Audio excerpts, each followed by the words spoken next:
राम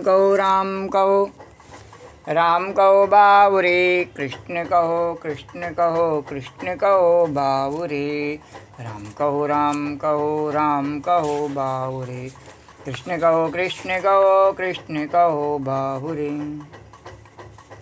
राम कहो बाबुरे कृष्ण कहो कृष्ण कहो बाबुरे राम कहो बाबुरे कृष्ण कहो कृष्ण कहो बाबुरे राम कहो बाबुरे कृष्ण कहो कृष्ण कहो बाबुरे राम कहो बाबुरे कृष्ण कहो कृष्ण कहो बाबुरे राम कहो बाबुरे कृष्ण कहो बाबुरे राम कहो बाबुरे कृष्ण कहो बाबुरे राम कहो बाबुरे कृष्ण कहो बाबुरे राम कहो बाबुरे कृष्ण कहो बाबुरे राम कहो बाबुरे कृष्ण कहो बाबुरे राम कहो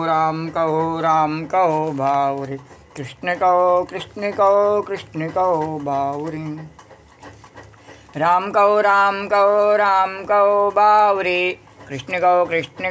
कृष्ण कहो बाबुरे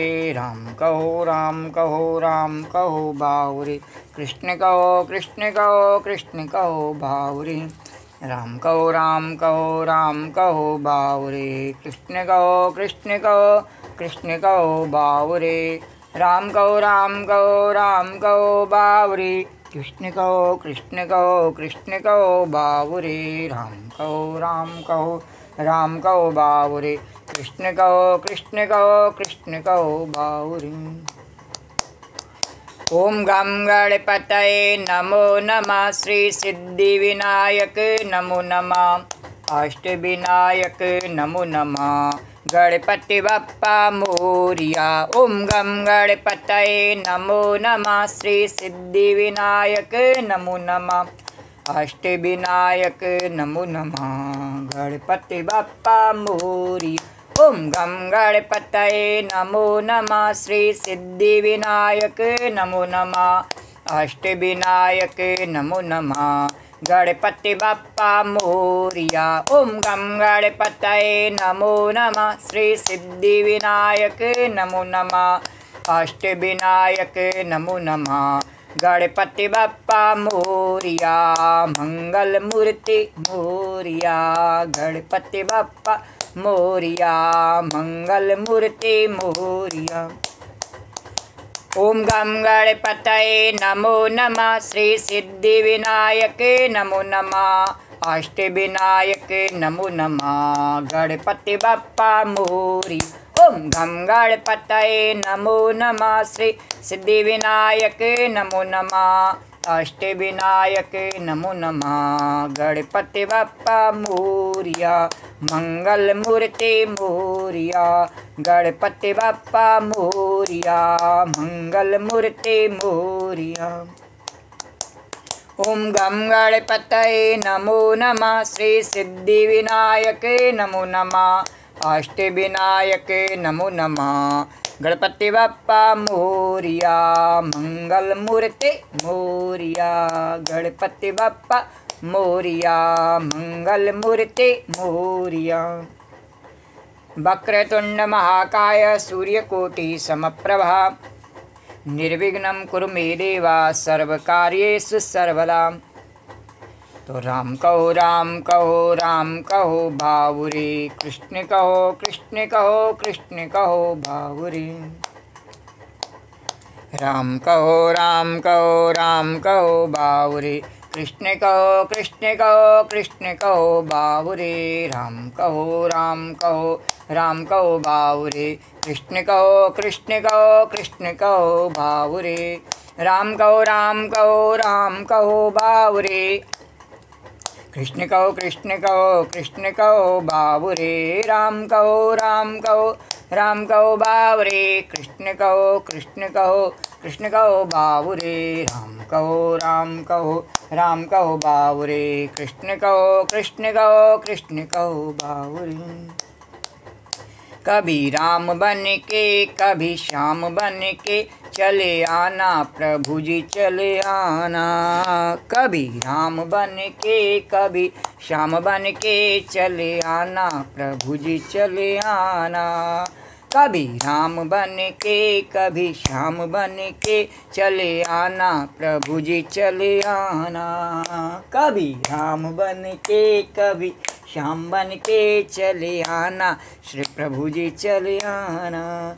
तुम कृष्ण रूप में आना संग में राधा को लाना, तुम कृष्ण रूप में आना संग में राधा को लाना, बंसी बजाते हुए माखन लुटाते हुए, बंसी बजाते हुए माखन लुटाते हुए चले आना प्रभु जी चले आना, कभी राम बन के कभी श्याम बन के चले आना प्रभु जी चले आना, कभी राम बन के कभी श्याम बन के चले आना प्रभु जी चले आना।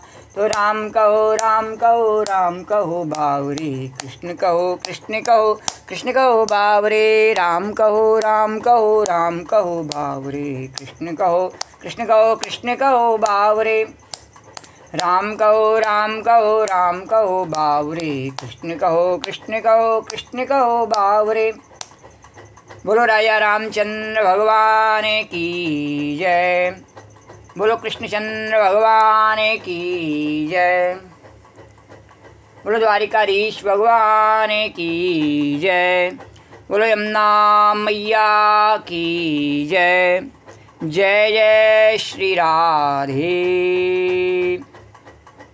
ओम श्री परमात्मा ने नमः। कल के कथा प्रसंग से आई कन्हैया। कल के कथा प्रसंग में 17वें अध्याय के 6 श्लोकों तक का तात्पर्य वर्णन किया। उससे आगे कथा उसी प्रकार भाव और श्रद्धा के साथ में वर्णन करेंगे। और कल कन्हैया आपका जन्म दिवस बहुत धूमधाम से पूरे संसार में मनाया गया, और आज आपके जन्म दिवस की बधाई के अवसर पर जगह जगह अनेकों उत्सव और रंगारंग कार्यक्रमों का आयोजन हो रहा है, और तरह तरह के पकवान बांटे जा रहे हैं, और आपके जन्मदिन की मंगल बधाइयाँ गाई जा रही हैं और सबको दी जा रही हैं। बोलो द्वारकाधीश भगवान की जय, यमुना मैया की जय, जय जय श्री राधे। अरे यश रूप यशोदा ने पुत्र जना, और सुन गोपियों के सुख का कहना क्या क्या। अरे यश रूप यशोदा ने पुत्र जना, सुन गोपियों के सुख का कहना क्या। और पहना जिसको न कलेवर में, अरे पहना जिसको न कलेवर में, वह बाकी रहा घर में गहना क्या। वह बाकी रहा घर में गहना क्या। ऐसा कोई गहना नहीं रहा जिसको कि गोपियों ने नहीं पहना। तो पहना जिसको न कलेवर में, वह बाकी रहा घर में गहना क्या। अरे निज जीवन नाथ पधारे सखी, निज जीवन नाथ, गोपियों ने क्या कहा, निज जीवन नाथ पधारे सखी। अब व्यर्थ वियोग को सहना क्या, अब व्यर्थ वियोग को सहना क्या। क्या कि यश रूप यशोदा ने पुत्र जना, सुन गोपियों के सुख का कहना क्या। और पहना जिसको न कलेवर में, वह बाकी रहा घर में गहना क्या।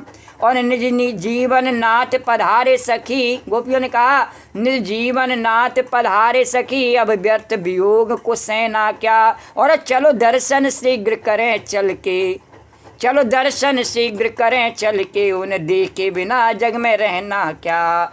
चलो दर्शन शीघ्र करें चल के, उन्हें देखे बिना जग में रहना क्या। नंद के आनंद भय जय कन्हैया लाल की, नंद के आनंद भय जय कन्हैया लाल, गोकुल में आनंद भय जय कन्हैया लाल की, नंद के आनंद भय जय कन्हैया लाल की।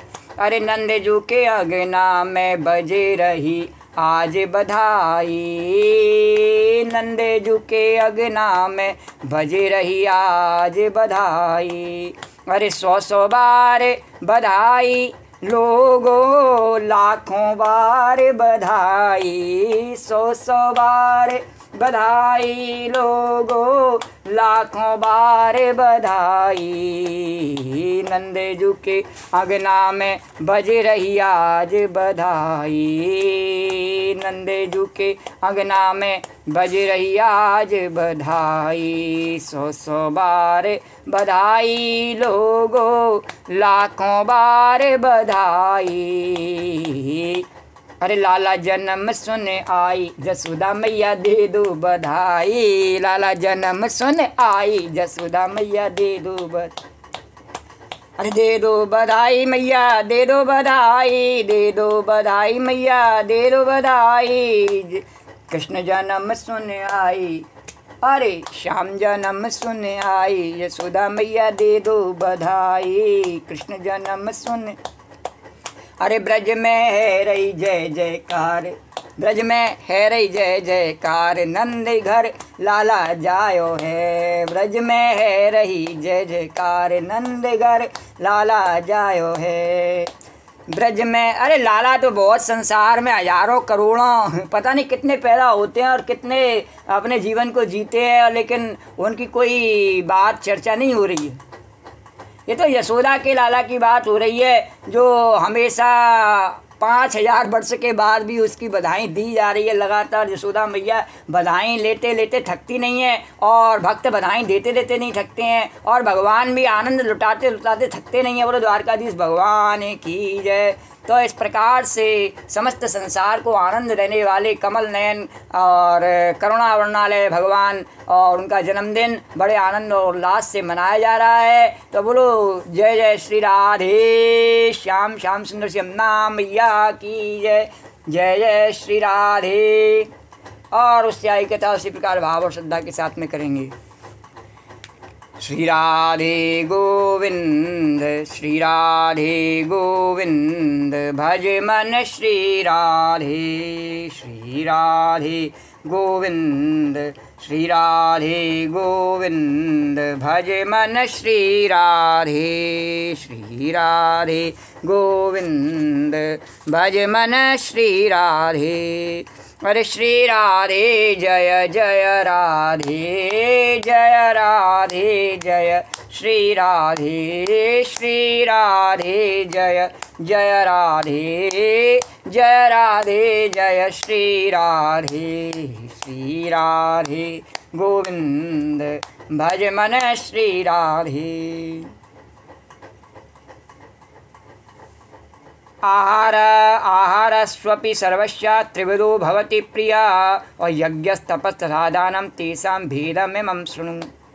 भगवान ने कहा, अरे मेरे भक्तजनों, अर्जुन से कहा, अर्जुन भी भगवान का भक्तजन है नहीं, और वह भी भगवान के जन्मदिन का व्रत तो रखता ही है। तो अर्जुन से भगवान ने कहा, आहार का ध्यान दिलाते हुए कहा कि अब वो व्रत का तो तेरा पूर्ण हो गया, अब कुछ आहार वगैरह कर लो, फलाहार तो हो गया, अब कुछ बढ़िया आहार कर लो। बोले द्वारकाधीश भगवान की जय। तो क्योंकि भगवान करुणा वरुणालय हैं और सबका ध्यान रखते हैं और सब पे अपनी करुणा बिखेरते ही रहते हैं, तो वो ऐसा सोचते हैं कि मेरे जन्मदिन पर कोई भी बाकी नहीं रहना चाहिए। बोले द्वारकाधीश भगवान की जय। और वैसे तो वो अपना जन्मदिन 24 घंटे रोज मनाते ही रहते हैं और सबकी कृपा, सब पे कृपा बरसाते ही रहते हैं और सबको आनंद देते ही रहते हैं, सबका भरण पोषण करते ही रहते हैं। किंतु एक लीला के माध्यम से भगवान ने कहा भक्तों से, अब कुछ आहार की बात हो जावे। तो भगवान ने कहा, आहारस्वपि सर्वस्य त्रिविधो भवति प्रिया, यज्ञस्तपस्तथा दानं तेषां भेदमिमं शृणु। अर्जुन, यहाँ तक कि प्रत्येक व्यक्ति जो भोजन पसंद करता है वह भी प्रकृति के गुणों के अनुसार 3 प्रकार का होता है। और यही बात यज्ञ, तपस्या, दान तथा दान के लिए भी सत्य है। आप उनके भेदों के विषय में सुनो। तो जो सात्विकी होता है उसे सात्विकी प्रकार का भोजन, राजसी को राजसी प्रकार का, तामसी को तामसी प्रकार का, और यज्ञ अनुष्ठान भी उनको उसी प्रकार से करते हैं, वो तपस्या भी उसी प्रकार की करते हैं। तो तात्पर्य प्रकृति के भिन्न भिन्न गुणों के अनुसार भोजन, यज्ञ, तपस्या और दान में भेद होते हैं। वे सब एक से नहीं होते। जो लोग ये समझते हैं कि किस गुण से क्या क्या करना चाहिए, वे वास्तव में बुद्धिमान हैं। किस गुण में क्या क्या करना चाहिए, वे वास्तव में बुद्धिमान है। क्या जैसे जब सत्य गुण का आवेश होवे तब क्या करना चाहिए, तब भजन करना चाहिए, छोड़ना नहीं चाहिए मौका। और रजोगुण का आवेश होवे नहीं तो दूसरे को मारना नहीं चाहिए और अच्छे काम के लिए मरने के लिए तैयार रहना चाहिए, रजोगुण का आवेश। और तमोगुण का आवेश होवे नहीं तो किसी दूसरे को कष्ट देने की अपेक्षा कुछ व्रत नियम अनुष्ठान कर लेना चाहिए, कठोर भले ही। तमोगुण का होगा तो द्वारकाधीश भगवान। इस प्रकार से तीनों गुणों को हम अपने अंदर और बड़ी सरलता के साथ में सामंजस्य बैठा सकते हैं। तो जो लोग सभी प्रकार के यज्ञ, भोजन तथा दान को एक सा मानकर उसमें अंतर नहीं कर पाते, और जो अंतर नहीं कर पाते इस बात में, वे अज्ञानी हैं। ऐसे भी प्रचारक लोग हैं जो कहते हैं कि मनुष्य जो चाहे वह कर सकता है। वो कहते हैं मनुष्य जो चाहे वो कर सकता है। बोलो द्वारकाधीश भगवान की जय। श्री कृष्ण गोविंद हरे मुरारी, हे नाथ नारायण वासुदेव। श्री कृष्ण गोविंद हरे मुरारी, हे नाथ नारायण वासुदेव। श्री कृष्ण गोविंद हरे मुरारी, हे नाथ नारायण वासुदेव। श्री कृष्ण गोविंद हरे मुरारी, हे नाथ नारायण वासुदेव। श्री कृष्ण गोविंद हरे मुरारी, हे नाथ नारायण वासुदेव। तो वो कहते हैं कि जो चाहे वह कर सकता है मनुष्य, और ऐसी सिद्धि प्राप्त कर सकता है। लेकिन वे मूर्ख मार्गदर्शक शास्त्रों के आदेशानुसार कार्य नहीं करते। वो शास्त्र की बातों को नहीं मानते। वे ये अपनी विधियां बनाते हैं और सामान्य जनता को भ्रांत करते रहते हैं। स्वयं की अपनी कोई भी बात बता दी, उसके आधार पर लोगों को मूर्ख बनाया। भगवान ने कहा आयु सत्य बल आरोग्य सुख प्रीतिर्विवर्धना और रम्या स्नग्धा स्थिरा हृदा आहारा सात्विक प्रिया। आयु सत्व बल आरोग्य सुख प्रीतिर्विवर्धना रस्या स्निग्धा स्थिरा हृदा आहारा सात्विक प्रिया। भगवान ने कहा अर्जुन, जो भोजन सात्विक व्यक्तियों को प्रिय होता है वो कौन सा भोजन होता है? ये भगवान ने व्यक्ति के ऊपर छोड़ दिया, स्पष्ट नहीं किया। उसका प्रकार बताया, उसका गुण क्या होता है ये बताया। तो वह भोजन कौन सा होता है? वह आयु को बढ़ाने वाला होता है। अब ये हमें खुद अपने विवेक से और निर्णय करना है कि आयु को बढ़ाने वाला कौन सा भोजन है। तो जो फलाहार है वो आयु को बढ़ाने वाला है। फलाहार जो नमक का भोजन है वह आयु को कम करने वाला है। बिना नमक का जो भोजन है या हल्के नमक वाला जो भोजन है वह आयु को बढ़ाने वाला है। और ज़्यादा नमक या अधिकतर नमक का भोजन जो है वो आयु को कम करने वाला है। ज़्यादा मीठा भोजन भी आयु को कम करने वाला है। ज़्यादा पकाया हुआ भोजन भी आयु को कम करने वाला है, और कम पकाया हुआ भोजन भी आयु को कम करने वाला है। तो वह आयु को बढ़ाने वाला होना चाहिए भोजन। जीवन को शुद्ध करने वाला और जीवन को शुद्ध विचारों से भर देने वाला। जैसा खाएगा अन्न वैसा बनेगा मन। तो उसका अन्न अधर्म के धन से प्राप्त किया हुआ नहीं होना चाहिए और उच्छिष्ट भोजन नहीं होना चाहिए।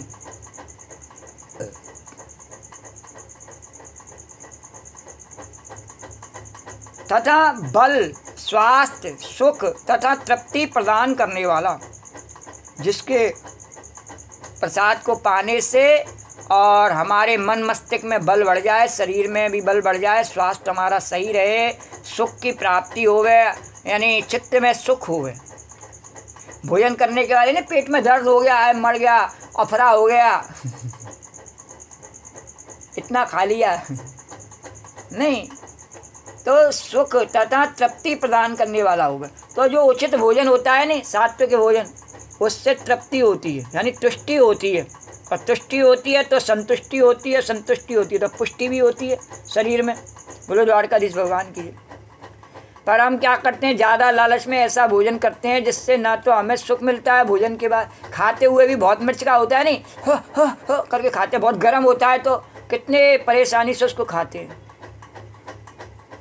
फिर स्वाद के चक्कर में उसको खा जाते हैं। कभी कभी बहुत तीखे और बहुत गर्म भोजन को भी हम स्वाद के चक्कर में बाद में वो हमारे गले में या फेफड़ों में या जठराग्नि में जा करके परेशानी उत्पन्न करता है, फिर भी हम उसको खा जाते हैं।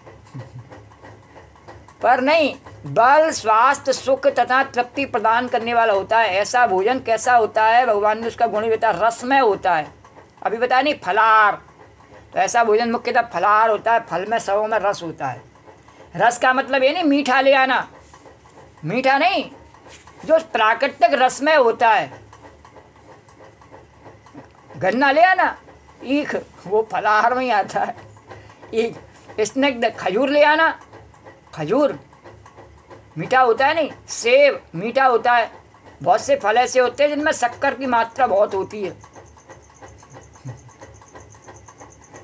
स्निग्ध स्वास्थ्यप्रद तथा हृदय को भाने वाला होता है, देखते ही अच्छा लगता है हृदय को।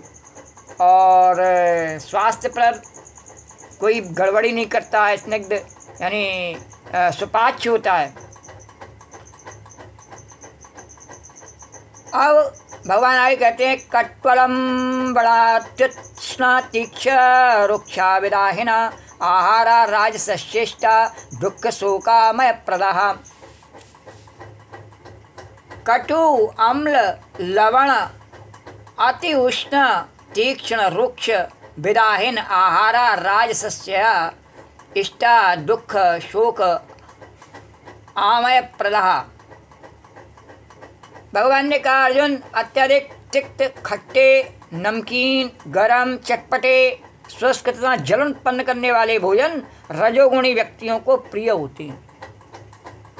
उसमें भी भोजन का नाम नहीं बताया है कोई। क्यों नाम क्यों नहीं बताया भगवान ने? क्योंकि प्रकृति के आधार पर लोगों के बनाने के तरीके बदलते रहते हैं, इसलिए उनके नाम भी बदलते रहते हैं। पदार्थ तो मूलतः वही रहते हैं। जैसे पदार्थ तो एक ही, आटा ही है या बेसन ही है या सूजी है या मैदा है या कोई भी एक ही पदार्थ है, लेकिन उससे बनने वाले पकवानों में उनमें अंतर आ जाता है। पहले कैसे बनाते थे, किस चीज़ का सहयोग करके, साधन ले करके और फिर बनाते थे। अब कैसे बनाते हैं, अब पहले लकड़ी पर, उपलों पर बनाते, अब जो है गैस पर बनाते हैं, इस पर पेट्रोलियम गैस पर बनाते हैं। तो अब उसमें हर चीज़ में अंतर आता है। पहले घी में बनाते, अब तेल में बनाते, हर चीज़ में अंतर आता है नहीं। तो उसके नाम भी और बनाने की विधि भी, पहले मोटी मोटी विधि से बना लेते झट, अब अनेकों प्रकार की उसकी सजावट की विधियाँ अलग अलग हो गई हैं, तो इसलिए उनके नामों में अंतर आया। तो इसलिए भगवान ने ये नहीं कहा कि ये भोजन की ये भोजन की ये भोजन, नहीं, उसका प्रकार बताया। क्या कि वो अत्यधिक तिक्त यानी तीखा, खट्टा, नमकीन, ये फलाहार में नहीं आते हैं भोजन। गरम, चटपटे, गरम भी नहीं आता। भगवान को भोग लगाया जाता है ठंडे करके लगाया जाता है, गरम का नहीं लगाया जाता है। अब व्यक्ति को गरम ही चाहिए, उतरती हुई रोटी चाहिए। गोपी तेरे को भी अच्छा लगता है? हाँ, जाड़े में तो अच्छा लगता है कि नहीं है, तो फिर समझ ले कि हमारी तेरी दोस्ती उतनी पक्की नहीं हो पाएगी जाड़े में, है ना। तो हमारे हिसाब से चलना है तो ठंडा खाने की आदत रखनी चाहिए, ज़्यादा गर्म नहीं। बोलो द्वारकाधीश भगवान, क्योंकि मैं ठंडा खाता हूँ तो मेरी गोपी गरम खावे तो मुझको अच्छा नहीं लगे। द्वारकाधीश भगवान की गरम, चटपटे, और मेरे को ज़्यादा, मैं छोटे बालक के स्वरूप में रहता हूँ तो मुझे को चटपटा ज़्यादा अच्छा नहीं लगता। कभी जब भी मेरा मन करी आता है तो जो है चटपटी चाट बनाए करके और मंदिरों में भोग रखी जाती है, सलाद बनाए के, लेकिन वैसे मुझे ज़्यादा अच्छा नहीं लगता। शुष्क तथा जलन उत्पन्न करने वाले भोजन, खूब सारी मिर्च डाल दो, जलन उत्पन्न होती है नहीं होती है। और या जो ठंडे पीते हैं, पेप्सी, कोला, उनमें जलन होती है, जिनसे गटर साफ की जाती है, ऐसे जलनीय पदार्थ होते हैं उनमें। तो रजोगुणी व्यक्ति को अधिक प्रिय होते हैं। ऐसे भोजन दुख, शोक तथा रोग उत्पन्न करने वाले हैं। क्योंकि अभी बताया नहीं, तीखा या ज़्यादा गर्म खाते हैं तो वैसे ही दुख होता है खाते समय। हाँ, फिर शोक भी होता है। शोक क्यों होता है कि उससे हमें धन भी हमारा अपव्यय होता है और शरीर का भी नाश हो रहा होता है, हम जान जाते हैं, तो शोक भी होता है और फिर बाद में रोग उत्पन्न हो ही जाता है। द्वारकाधीश भगवान की जय। आगे भगवान कहते हैं, यात यामम गतरसम पूर्तिम परियुषितम च यत उच्छिष्टमपि चामेध्यम भोजनम तामस प्रियम। भगवान ने कहा, खाने से 3 घंटे पूर्व पकाया गया, पहले से पका के रख लिया, स्वादहीन। कभी कभी गोपी तू भी करती है नहीं, शाम को जल्दी बना लिया और फिर उसको बाद में प्रयोग में लिया, सवेरे जल्दी बना लिया, फिर बाद में दोपहर में प्रयोग में लिया। और द्वारकाधीश भगवान की जय। हाँ हाँ हाँ ठीक है। तो ऐसे खाने से 3 घंटे पूर्व पकाया गया, है ना। और स्वादहीन, तो मेरी तो कन्हैया समस्या है, तू सब जानता है। हाँ ठीक है गोपी, कोई बात नहीं, पर कहना तो चाहिए नहीं सही बात को। हाँ ये बात सही। तो स्वादहीन, स्वादहीन कैसा कि उसमें ऐसा उसका स्वाद, जैसे देखते हैं ना हम उसमें ये भी मिलाया, वो भी मिलाया, ये भी मिलाया, वो भी मिलाया, तो उसका स्वाद तो ख़त्म हो जाता है। जैसे सब चीज़ में प्याज लहसुन, जो दुष्ट व्यक्ति होते हैं, सब चीज़ में चाहे कैसी भी चीज़ हो। मैं बहुत सी बात तो कन्हैया कह रहे, गोपी देखा नहीं, और उसमें मेवाओं की चीज़ बनाते हैं और घी की बनाते हैं, काजू किशमिश की बना, उसमें भी प्याज लहसुन डालते हैं, उसके बिना नहीं बनाते हैं, और उसको भर भर के डालते हैं खूब। द्वारकाधीश भगवान की। तो स्वादहीन, उससे क्या होता है, उसी उसका बस महक आती है तेज तीखी, और बाकी सब स्वाद उसका नष्ट हो जाता है, और वो उसके बिना कोई चीज़ खा ही नहीं पाते, उनकी जिब्या पर वो ये गंदा स्वाद बैठ जाता है। जैसे गुटखे का बैठ जाता नहीं, ऐसे ही वो प्याज लहसुन का स्वाद भी उसकी जिब्या पर बैठ जाता है, कोई भी चीज़ उसके बिना उसको अच्छी लगती नहीं। द्वारकाधीश भगवान, क्योंकि वो इतने तीखी, उनमें गमक होती है, वो स्वाद की जो बिल्कुल सूक्ष्म तंतु होते हैं जिब्या पर, उनको बंद कर देती हैं या इतना अधिक खोल देती हैं कि वो फिर उसको स्वाद आता नहीं किसी चीज़ का। वियोजित एवं सड़ा, जो काफ़ी दिनों से रखा हो, सड़ जावे भोजन,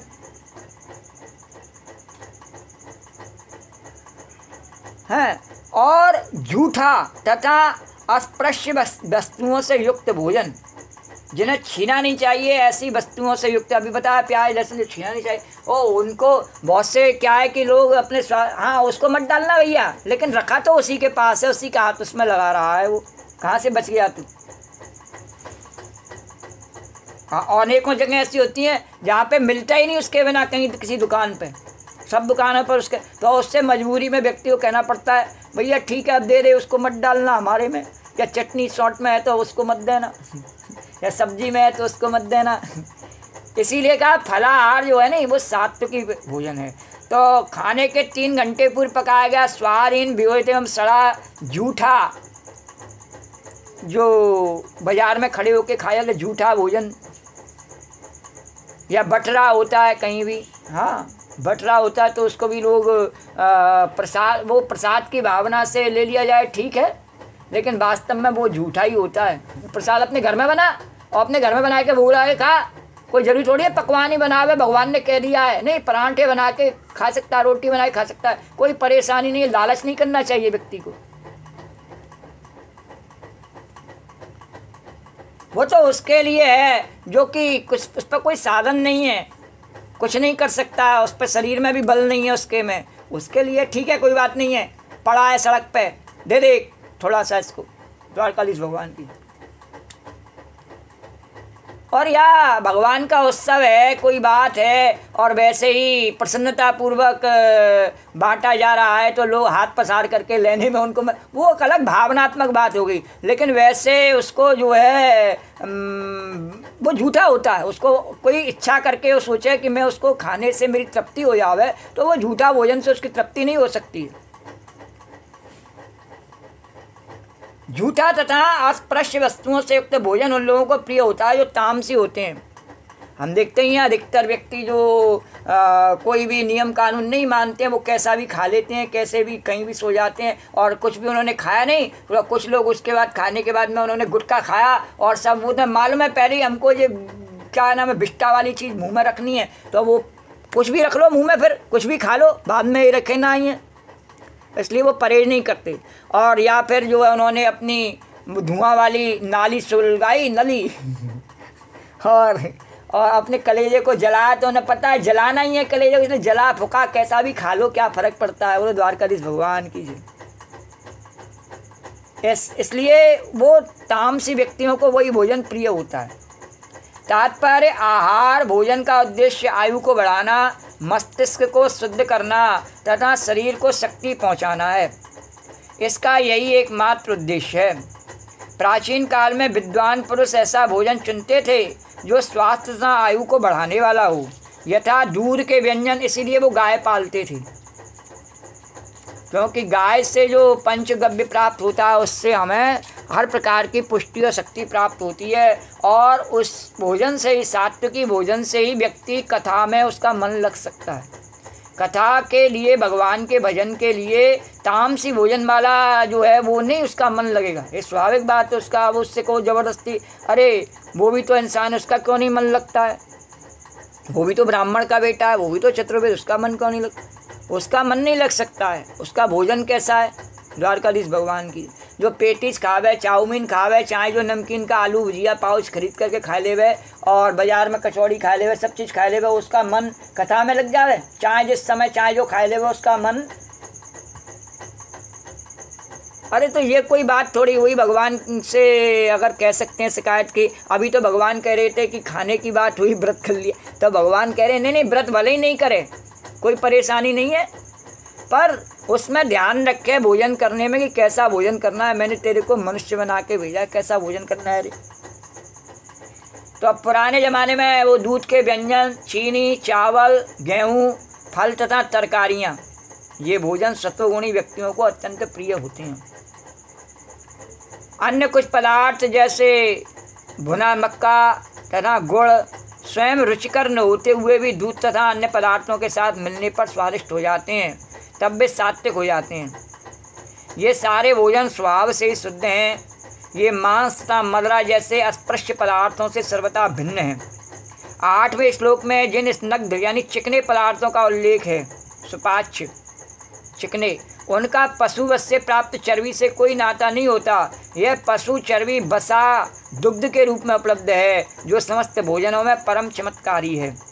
और चिकना कोई मांस थोड़ी होता है, वो तो कठोर होता है, चिकना नहीं होता है। वो चिकना तो दूध से बनी वस्तुएं होती हैं, दही, मक्खन, हाँ पनीर। वो तो दूध, मक्खन, पनीर, अन्य पदार्थों से जो पशु चर्बी मिलती है उससे निर्दोष पशुओं के मारे जाने का प्रश्न नहीं उठता, उसमें उस पशु का बसा उसमें सम्मिलित होता है। जैनी लोग इसीलिए गाय का दूध नहीं पीते हैं या उस दूध से बनी कोई चीज़ नहीं खाते हैं, क्योंकि गाय के दूध में भी बसा होता है, उसकी चर्बी होती है द्वारकाधीश भगवान की। किंतु वह चर्बी जो है शास्त्र में, हमारे वेदों में उसको अशुद्ध नहीं माना गया। जो उसे मार करके प्राप्त की जाती है, काट के प्राप्त की जाती है, उसको अशुद्ध माना गया। दूध के माध्यम से प्राप्त उसको अशुद्ध नहीं माना गया। वह उसकी सेवा करके, गाय की सेवा करके और उचित तरीके से उसके बछड़े को भी उसका हिस्सा दे करके उचित तरीके से प्राप्त किया जाए तो उसको जो है अशुद्ध नहीं माना गया। तो यह केवल पार्श्विक मनोवृत्ति है जिसके कारण पशुवध चल रहा है। आवश्यक चर्बी प्राप्त करने की सुसंकृत विधि दूध से है। पशुवध तो अमान्य है। मटर, दाल, दलिया आदि से प्रचुर मात्रा में प्रोटीन उपलब्ध होता है। और जो राजस भोजन कटु, बहुत लवणीय या अत्यधिक गर्म, चटपटा होता है, वह आमाशय को, श्लेष्मा को घटाकर रोग उत्पन्न करता है, पचाने की शक्ति कम कर देता है। तामसी भोजन अभी जो बताया कि अनिवार्यतः बासी होता है। खाने से 3 घंटे पूर्व बना कोई भी भोजन भगवान को अर्पित प्रसादम को छोड़कर, हाँ भगवान को भोग लगा हुआ है वह, जैसे मंदिर में द्वारकाधीश का प्रसाद है तो भले 3 घंटे पहले बना है या 3 दिन पहले बना है, उसको अरोगा जा सकता है द्वारकाधीश भगवान की, क्योंकि उसमें वो प्रसाद की भावना के कारण से सब रोग दूर हो जाते हैं। एक विज्ञान है, इस विज्ञान को नास्तिक लोग नहीं मान सकते हैं। नास्तिक लोग नहीं मान सकते इस विज्ञान को, ये आस्थावानों के लिए है। हाँ, जहर का प्याला राणा जी ने भेजा, दीजो मीरा के हाथ, और मीरा झट से पी गई। तो उसके लिए वो जहर भी अमृत बन जाता है विश्वास के कारण से। तो ऐसा विश्वास यदि है नहीं और ज़बरदस्ती उसको प्रयोग करे तो वो मारा जाएगा। तो पहले उसका इतना विश्वास होना चाहिए। तो जो राजस भोजन कटु, बहुत लवणीय तथा अत्यधिक गर्म चटपटा होता है, वह आमाशय की श्लेष्मा को घटाकर रोग उत्पन्न करता है। और तामसी भोजन अनिवार्यतः बासी होता है। खाने के 3 घंटे पूर्व बना कोई भी भोजन भगवान को अर्पित प्रसादम को छोड़कर तामसी माना जाता है। बिगड़ने के कारण उससे दुर्गंध आती है, जिससे तामसी लोग प्राय आकृष्ट होते हैं। और हम देखते ही हैं कि जैसे कि सफाई कर्मचारी अन्य जो है ऐसे व्यक्ति हैं जो सब कुछ खा लेते हैं, उनको बासी खट्टा ऐसा खराब भोजन होता है नहीं, उसकी गंध से उनको बड़ा स्वाद अपने अंदर महसूस होता है कि उनके लिए वो स्वादिष्ट वस्तु है। किंतु सात्विक पुरुष उससे मुख मोड़ लेते हैं। जैसे अभी प्याज लहसुन होता है ना, तो उसकी गमक जो है उनको बड़ी अच्छी लगती है, और सात्विक व्यक्ति को दूर से ही वो उससे मतली आने लगती है। उच्छिष्ट यानी झूठा भोजन उसी अवस्था में किया जा सकता है जब वह उस भोजन का एक अंश हो जो भगवान को अर्पित किया जा चुका हो, या कोई साधु पुरुष विशेष रूप से गुरु द्वारा ग्रहण किया जा चुका हो। अन्यथा ऐसा झूठा भोजन तामसी होता है और वह संदूषण या रोग को बढ़ाने वाला होता है। यहाँ तक कि अपना भी जो झूठा होता है नहीं, उसको हमने खाया और फिर खुला ऐसे ही छोड़ दिया, अब बाद में 4-5 घंटे बाद आके फिर उसमें मुँह मारने लगे, गाय की तरह से, भैंस की तरह से। तो वो भोजन भी हमारे लिए झूठा ही माना जाता है और नुकसान कर सकता है। तो यद्यपि ऐसा भोजन तामसी लोगों को स्वादिष्ट लगता है, लेकिन सत्वगुणी उसे न तो छूना पसंद करते हैं न खाना। सर्वोत्तम भोजन तो भगवान को समर्पित भोजन का उच्छिष्ट है। और हम भगवान को जब भोग लगाएंगे तो ऐसा बासी कुसी या भले ही चाहे नमक मिर्च का परांठा व रोटी बना के भोग लगाएंगे, पर गरम लगाएंगे, उसको खाएंगे तो उससे हम पुष्ट और संतुष्ट रहेंगे। तुष्ट भी होगी और पुष्टि भी और संतुष्टि भी, सब कुछ होगी। और नहीं तो दूसरे के किसी के दिए हुए को लिया में या इधर उधर से हाथ मार करके लिया में, मांग के लिया में, उस भोजन से हमारे को किसी प्रकार की तुष्टि पुष्टि संतुष्टि नहीं हो सकती। वो तो उस स्थिति में है जब उस पर कुछ नहीं किया जा सकता हो और उसके पास में कुछ भी नहीं हो, तो प्राण बचाने के लिए उस स्थिति में वो ऐसा कर सकता है, और नहीं तो उसको ऐसा नहीं करना चाहिए। तो भगवत गीता में परमेश्वर कहते हैं कि वे तरकारियां, आटे तथा दूध की बनी वस्तुएं भक्तिपूर्वक भेंट किए जाने पर स्वीकार करते हैं। पत्रम पुष्पम फलम तोयम, भगवान ने जो 3 शब्द बोले हैं इसमें कि मैं जो भक्त मेरा प्रेम से लेता है, पत्रम पुष्पम फलम तोयम, तो इसमें वनस्पतियों से संबंधित बात की गई। कहीं भी मांसाहार का मैं भोग लगाता हूँ ऐसा भगवान ने नहीं कहा। जठराग्नि के रूप में सबके भीतर पचाता हूँ ऐसा तो कहा भगवान ने। चाहे शेर के भीतर हो, चाहे मनुष्य के भीतर हो, सबके भीतर जो जो खाता है पचाता हूँ जठराग्नि के भीतर। तो वह मेरा पचाने वाला जठराग्नि का स्वरूप है। बस स्वाद लेके भोजन करने वाला भगवान कह रहे हैं कि भक्त की भावना को अरोगने वाला स्वरूप नहीं है। और उस स्वरूप से जब मैं अरोगता हूँ तो मैं सात्विक भोजन ही अरोगता हूँ। पत्रम पुष्पम फलम तोयम भगवान ने बोल के बताया। फिर भी कोई व्यक्ति कहे नहीं चॉकलेट खिला लो भगवान को, हाँ केक खिला लो भगवान को। अरे जब कहा ही नहीं, और भगवान ने पूड़ी भी नहीं कहा, कचौड़ी भी नहीं कहा, पकौड़ी भी नहीं कहा, पाक पनीरी भी नहीं कहा, कुछ भी नहीं कहा भगवान ने। पत्रम पुष्पम फलम तोयम। वैसे वास्तव में इसका अर्थ क्या है कि पत्रम का अर्थ है तेरे पास में जितने भी पैसा धन है ना, धन तेरा धन, वो धन भगवान ने कहा वो सब मेरे को समर्पित कर दे। बोले द्वारकाधीश भगवान क्या मेरे किसी काम में लगा दे। बोले द्वार पुष्पम, पुष्पम क्या है? पुष्पम जो है अपने मन की जितनी भी आकांक्षा इच्छाएं नहीं सब, वो सब मेरे को चढ़ा दे। मम पर मनई बार बार डोरी, ये सब मेरे को बांध दे, तेरा अब कुछ नहीं है, इसकी महक मैं लूँगा। सुगंधिम पुष्टिवर्धने, ये मैं महक लूँगा इसकी, ये पुष्पम मेरे को दे, ये हृदय रूपी जो कामनाओं का तेरा घर है नहीं, इसको मेरे को दे दे, इसमें मेरी छाप लग जानी चाहिए, ये पुष्प चाहिए मेरे को। पत्रम पुष्पम फलम, और तेरा जो लालच है नहीं, ये चाहिए वो चाहिए, ये लालच इसके लिए तू इतनी भागदौड़ करता है, ये तो मेरे लिए छोड़ दे इसको, तू मत कर इसका लालच। अब बोल करेगा मेरी भक्ति, बोल बनाएगा मेरा हैप्पी बर्थडे, और द्वारकाधीश भगवान की जय। तो निसंदेह भक्ति तथा प्रेम ही प्रमुख वस्तु हैं जिन्हें भगवान स्वीकार करते हैं, लेकिन इसका भी उल्लेख है कि प्रसादम को एक विशेष विधि से बनाया जाए। कोई भी भोजन जो शास्त्रीय ढंग से तैयार किया जाता है और भगवान को अर्पित किया जाता है, ग्रहण किया जाता है, भले ही वह कितने ही घंटे पूर्व क्यों न तैयार हुआ हो, क्योंकि ऐसा भोजन दिव्य होता है। अतः भोजन को रोगाणुरोधक, खाद्य तथा सभी मनुष्यों के लिए रुचिकर बनाने के लिए सर्वप्रथम भगवान को अर्पित करना चाहिए। बोलो द्वारकाधीश भगवान की। ये भावना के द्वारा भी बताया नहीं कि ऐसा विज्ञान से नास्तिक लोग नहीं मान सकते हैं। ये हमारी जो भावना होती है नहीं कि हमने भगवान के लिए बनाया और भगवान अरोगेंगे, और जब भगवान अरोगेंगे तो हम सबको निरोगी बनावेंगे। बोलो द्वारकाधीश भगवान। तो इस भावना का जो है कोई आधुनिक युग में उसकी कोई मान्यता नहीं है, वो तो मूर्खता है। अरे खाए पी के पार हो, इतना झंझट करने की क्या जरूरत है? पहले बनाएगा, फिर ठंडा करेगा, फिर भूख धरेगा, इतनी देर में भूख मर गई तो मर जाने दे भूख को, कोई भोजन बट्टे क्या? कि खाने के लिए ही पैदा हुआ है, अन्न का कीड़ा है क्या? मनुष्य बन के आया, पशु थोड़ी है जब चाहे जब मुँह मार लिया तेने। मनुष्य बन के आया, कुछ प्रयत्न कर तो वो पच जाएगा तेरे को, उसके लिए फिर सेवा कर, काम कर कुछ भगवान का, तो पचेगा। और तू सोचा कि मैं बस मुँह मारता रहूँ, मुँह मारता रहूँ, तो मुँह मारता रहूँ तो उसका उपाय भगवान ने आगे भी बताएंगे। तो सर्वप्रथम भगवान को अर्पित करना चाहिए।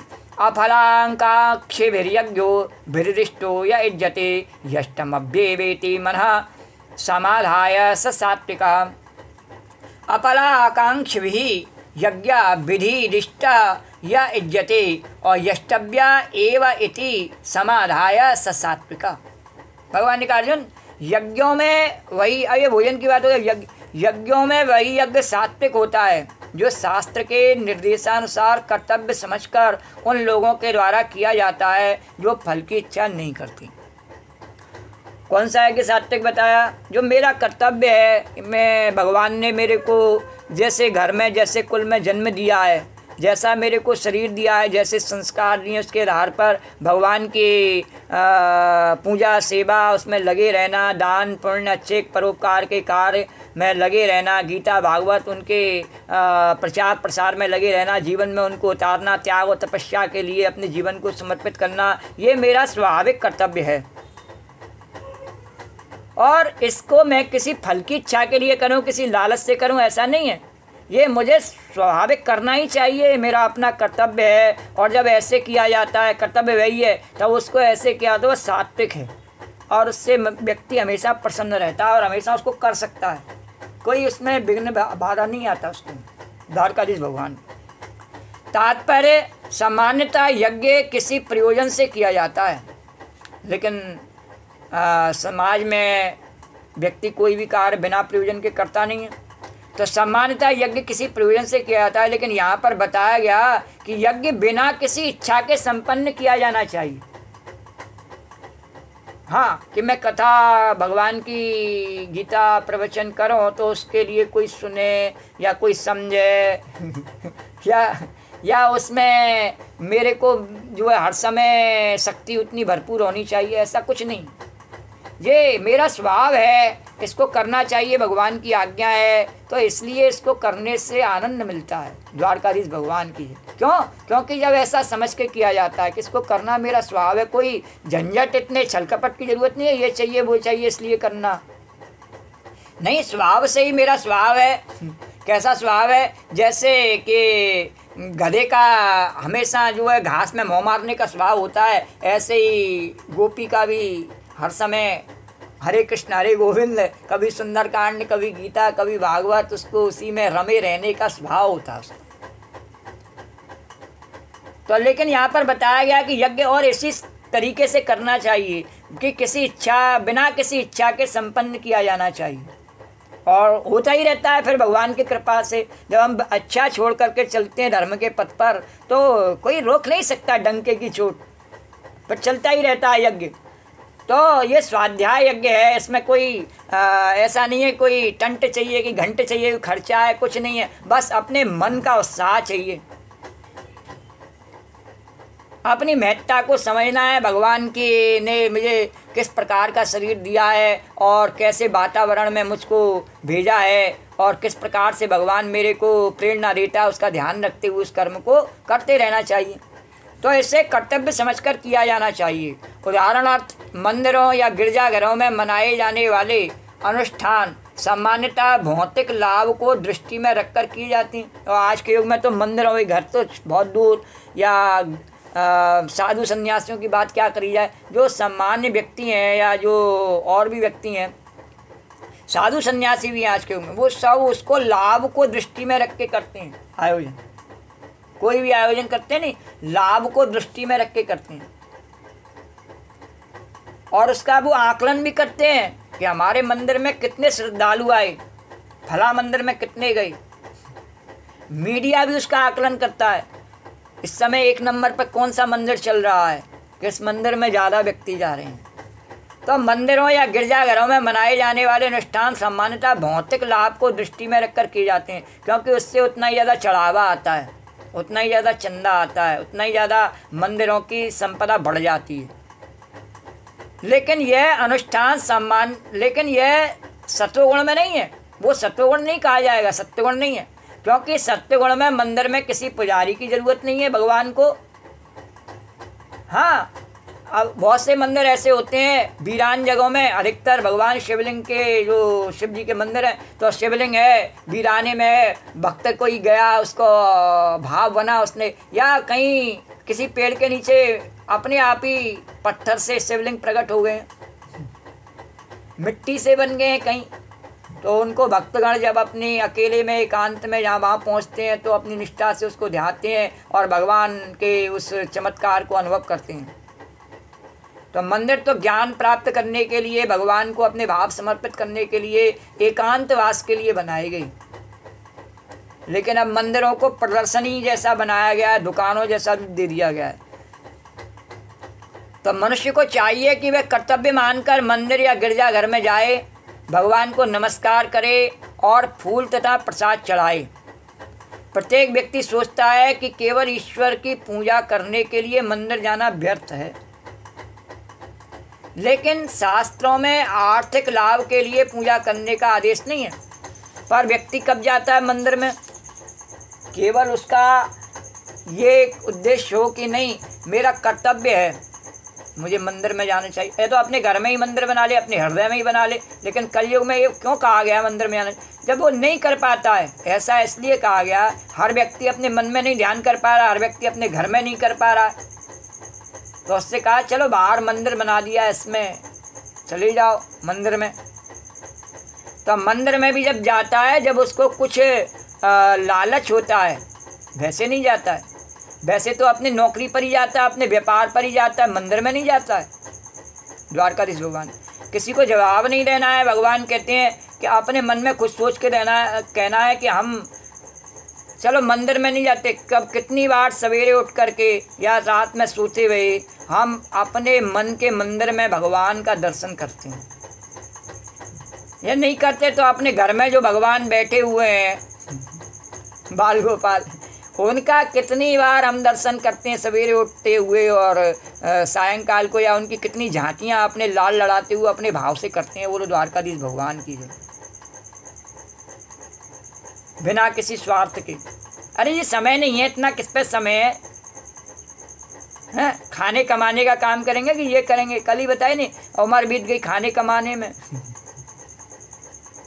तो मनुष्य को तो नहीं कर सकता है वो, तो मंदिर में भी वो सकाम ही जाता है, निष्काम प्रतिदिन अपनी इच्छा से स्वभाव से मंदिर चला जाए कि घर में झंझट नहीं कर सकता, मन में भी नहीं कर सकता हूँ, तो मंदिर में जाए करके 2 मिनट 5 मिनट बैठ करके और कुछ भगवान को अपने भाव प्रस्तुत करो, नहीं कुछ जप करो, कुछ स्तोत्र गाओ, मंदिर में जाए कुछ जल चढ़ाओ, कुछ भगवान के मंदिर की साफ़ सफाई करता हूँ, वो भी एक सेवा है।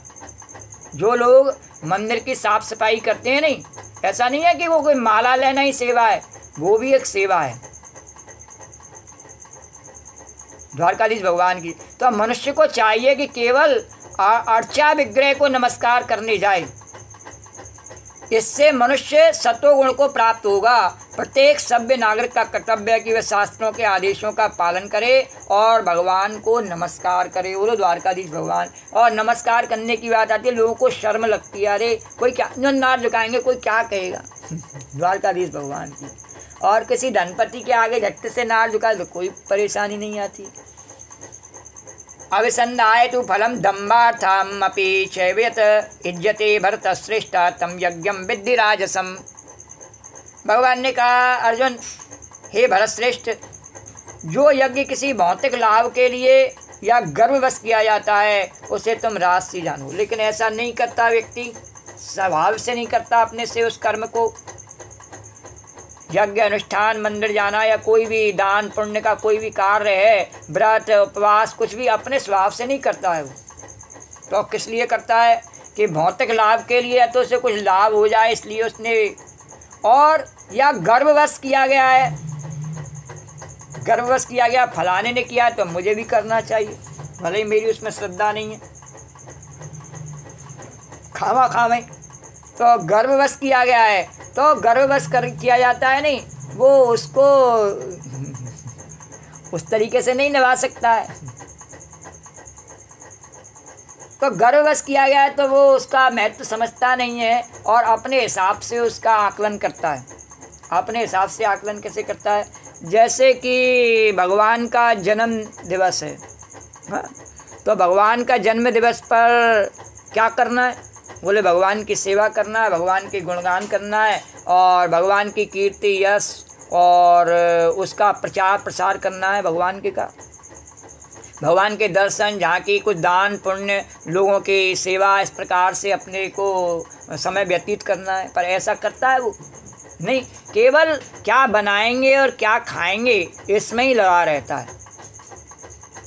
तो गर्ववश किया है उसने, उसका कोई उसमें श्रद्धा नहीं, लेना देना नहीं, गर्ववश किया है, तो उसे तुम राजसी जानो। तात्पर्य कभी कभी स्वर्ग लोक पहुँचने या किसी भौतिक लाभ के लिए यज्ञ तथा अनुष्ठान किए जाते हैं, ऐसे यज्ञ अनुष्ठान राजसी माने जाते हैं। विधिहीनम सृष्टान्नम मंत्रहीनम मदक्षिणम श्रद्धाभिरहितम यज्ञम तामसम परिचक्षते। भगवान ने कहा, जो यज्ञ शास्त्र के निर्देशों की अवहेलना करके प्रसाद वितरण किए बिना, हाँ उसको भी आपुनी रख लेते हैं, प्रसाद वितरण, वैदिक मंत्रों का उच्चारण किए बिना, पुरोहितों को दक्षिणा दिए बिना तथा श्रद्धा के बिना संपन्न किया जाता है, वह तामसी माना जाता है।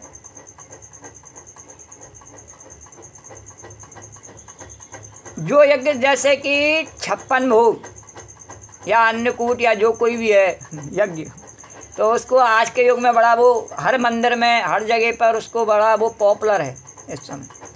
अब उसको देखो, जो यज्ञ शास्त्र के निर्देशों की अवहेलना करके, शास्त्र में कहीं लिखा है?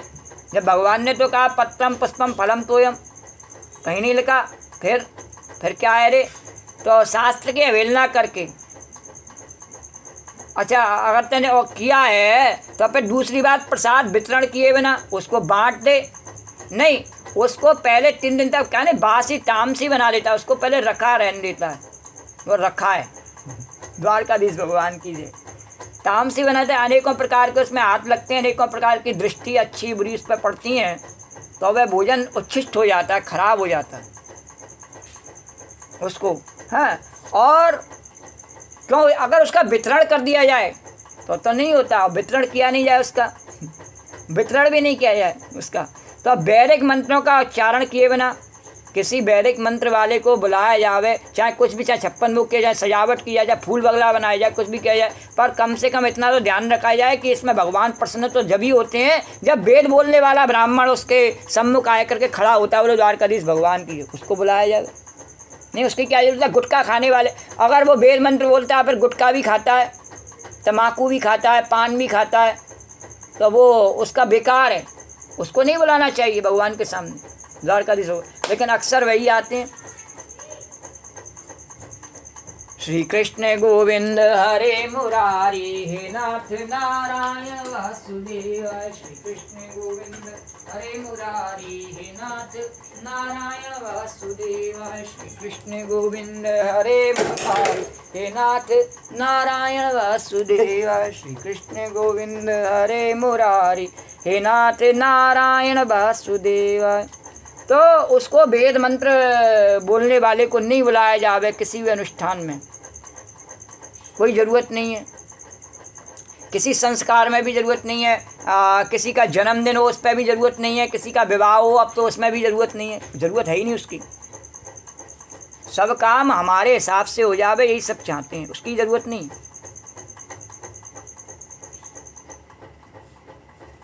तो वैदिक मंत्रों का उच्चारण किए बिना फिर चलो उसका भी नहीं किया उसने, क्या नहीं कि उसने शास्त्रों की अवहेलना की, अपने मनमाने ढंग से अनुष्ठान किया, उसके बाद में प्रसाद भी वितरण नहीं किया, ठीक है। मंत्रों का उच्चारण भी नहीं करने वाले को बुलाया, वो भी नहीं हुआ, ठीक है। पुरोहितों को दक्षिणा दिए बिना, अरे तू तो हमारे घर को है, अरे चल इतने हल्ले हर हर अधूरे, जैसे कोई भंगी को पैसे देता है और उसकी मजबूरी है कलयुग में, बेचारा क्या करे। देखो वो भी ब्राह्मण है और देने वाला भी ब्राह्मण है, पर वो देने वाला उस समय क्या बन रहा है, कोई ऐसे कोई बहुत बड़ा सेठ हो, अरे पाई मांगा आज तू सेठ बन गया कंगला, और ये अपनी सेठगिरी किसको दिखा रहा है, अपने भैया ही को, दूसरे को, उसको दिखा रहा है, उसको ऐसे देना चाह रहा है जैसे कि कोई एहसान करके दे रहा है। नहीं, तेरे पास में कितना भी पैसा हो तेरा उद्धार नहीं होगा, उस मंत्र बोलने वाले का ही उद्धार होगा। द्वारकाधीश भगवान की जय।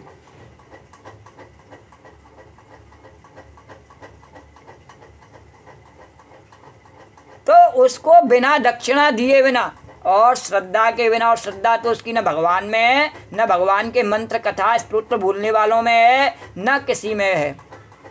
क्यों नहीं है कि यथा राजा तथा प्रजा, राजा की भी श्रद्धा सफाई कर्मचारियों में है, मंत्र बोलने वालों में, उसकी श्रद्धा ब्राह्मणों में नहीं है। इसलिए यथा प्रजा, तो प्रजा की भी श्रद्धा उनमें नहीं है। और तो और एक ने तो और कह भी दिया, योगी ने क्या कहा, बोले बटोगे तो कटोगे। अरे कटने के डर से क्या कोई अपना ईमान धर्म छोड़ देवे, सब झाड़ू लगा में कटने के डर से। द्वारकाधीश भगवान की जय। तो गलत शब्द बोल करके और अपने आप को बहुत बड़ा ज्ञानी समझता है। जब भगवान ने ही अनेकों तरह के फूल बनाए हैं बगीचे में, केवल एक ही गुलाब का फूल नहीं बनाया, केवल एक कमल का फूल नहीं बनाया जो कोई समझे केवल कमल का ही फूल है, नहीं, सब अनेकों प्रकार के फूल बनाए, उनके साथ कांटे भी बनाए, कीचड़ भी बनाया, सब कुछ बनाया भगवान ने। भगवान ने बांट के बनाया, इस हाथ में एक सी उंगलियां पांचों नहीं बनाई हैं, एक से अंगूठे के निशान नहीं बनाए हैं, एक सी आंखों की दृष्टि नहीं बनाई है। तो भगवान ने नहीं बनाया ऐसा। अब वो जबरदस्ती क्या बट हो गए, अरे बटे ही हुए हैं। जहाँ एकता होनी चाहिए वहाँ हम एकता करना नहीं चाहते हैं। कहाँ एकता होनी चाहिए कि हम सब जीव एक हैं, सभी एक मिट्टी से बने हुए हैं, लेकिन सबके संस्कार एक हैं, सबका खान पान एक है और सबके विचार एक से हो जाएंगे, ऐसा कभी नहीं हो सकता है। न उनका खान पान एक सा हो सकता है, न उनके विचार और संस्कार एक से हो सकते हैं, इसलिए वो बटे ही रहते हैं हमेशा उस माध्यम से।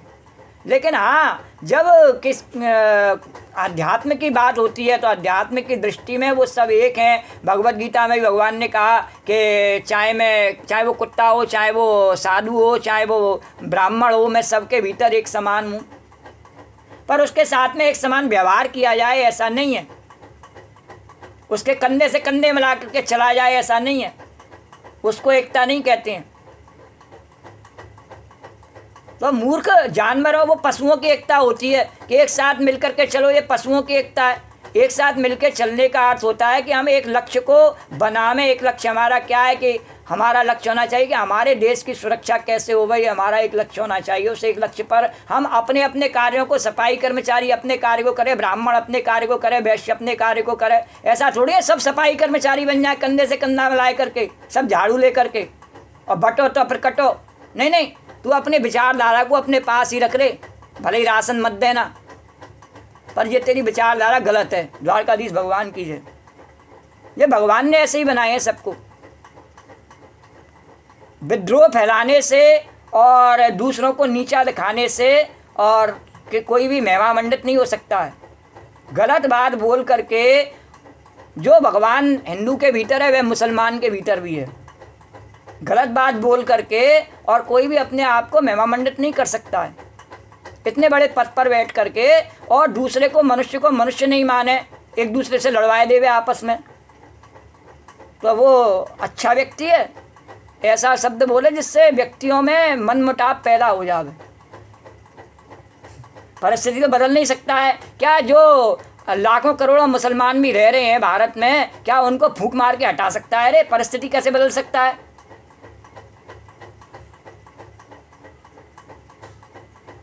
तो द्वारकाधीश भगवान की जय।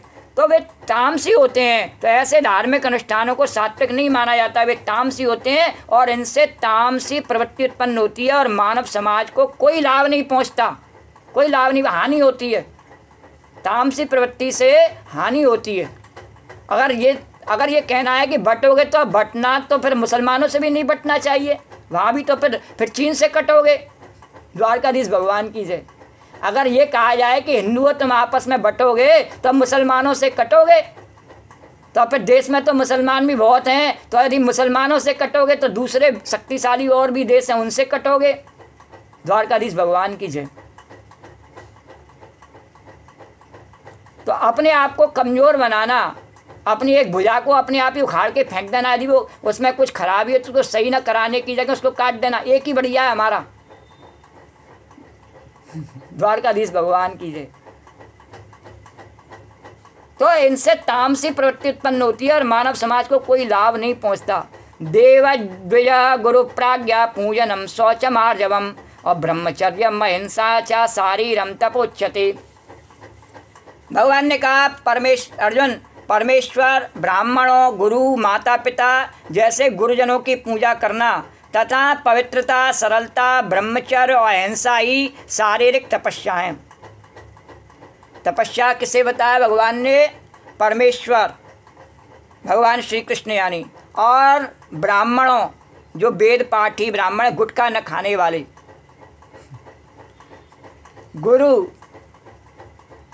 जो हमारे बिठलेश जी महाराज हैं, राधा चरण दास जी महाराज हैं, स्वामी जी महाराज, माता पिता जिन्होंने हमें जन्म दिया है, हमें इतना बड़ा किया है और गीता बोलने लायक बनाया है, जैसे गुरुजन और उन जैसे गुरुजन जिन्होंने सहयोग करके अनेकों बार हमें गिरने से उठाया है, तो उनकी पूजा करना तथा पवित्रता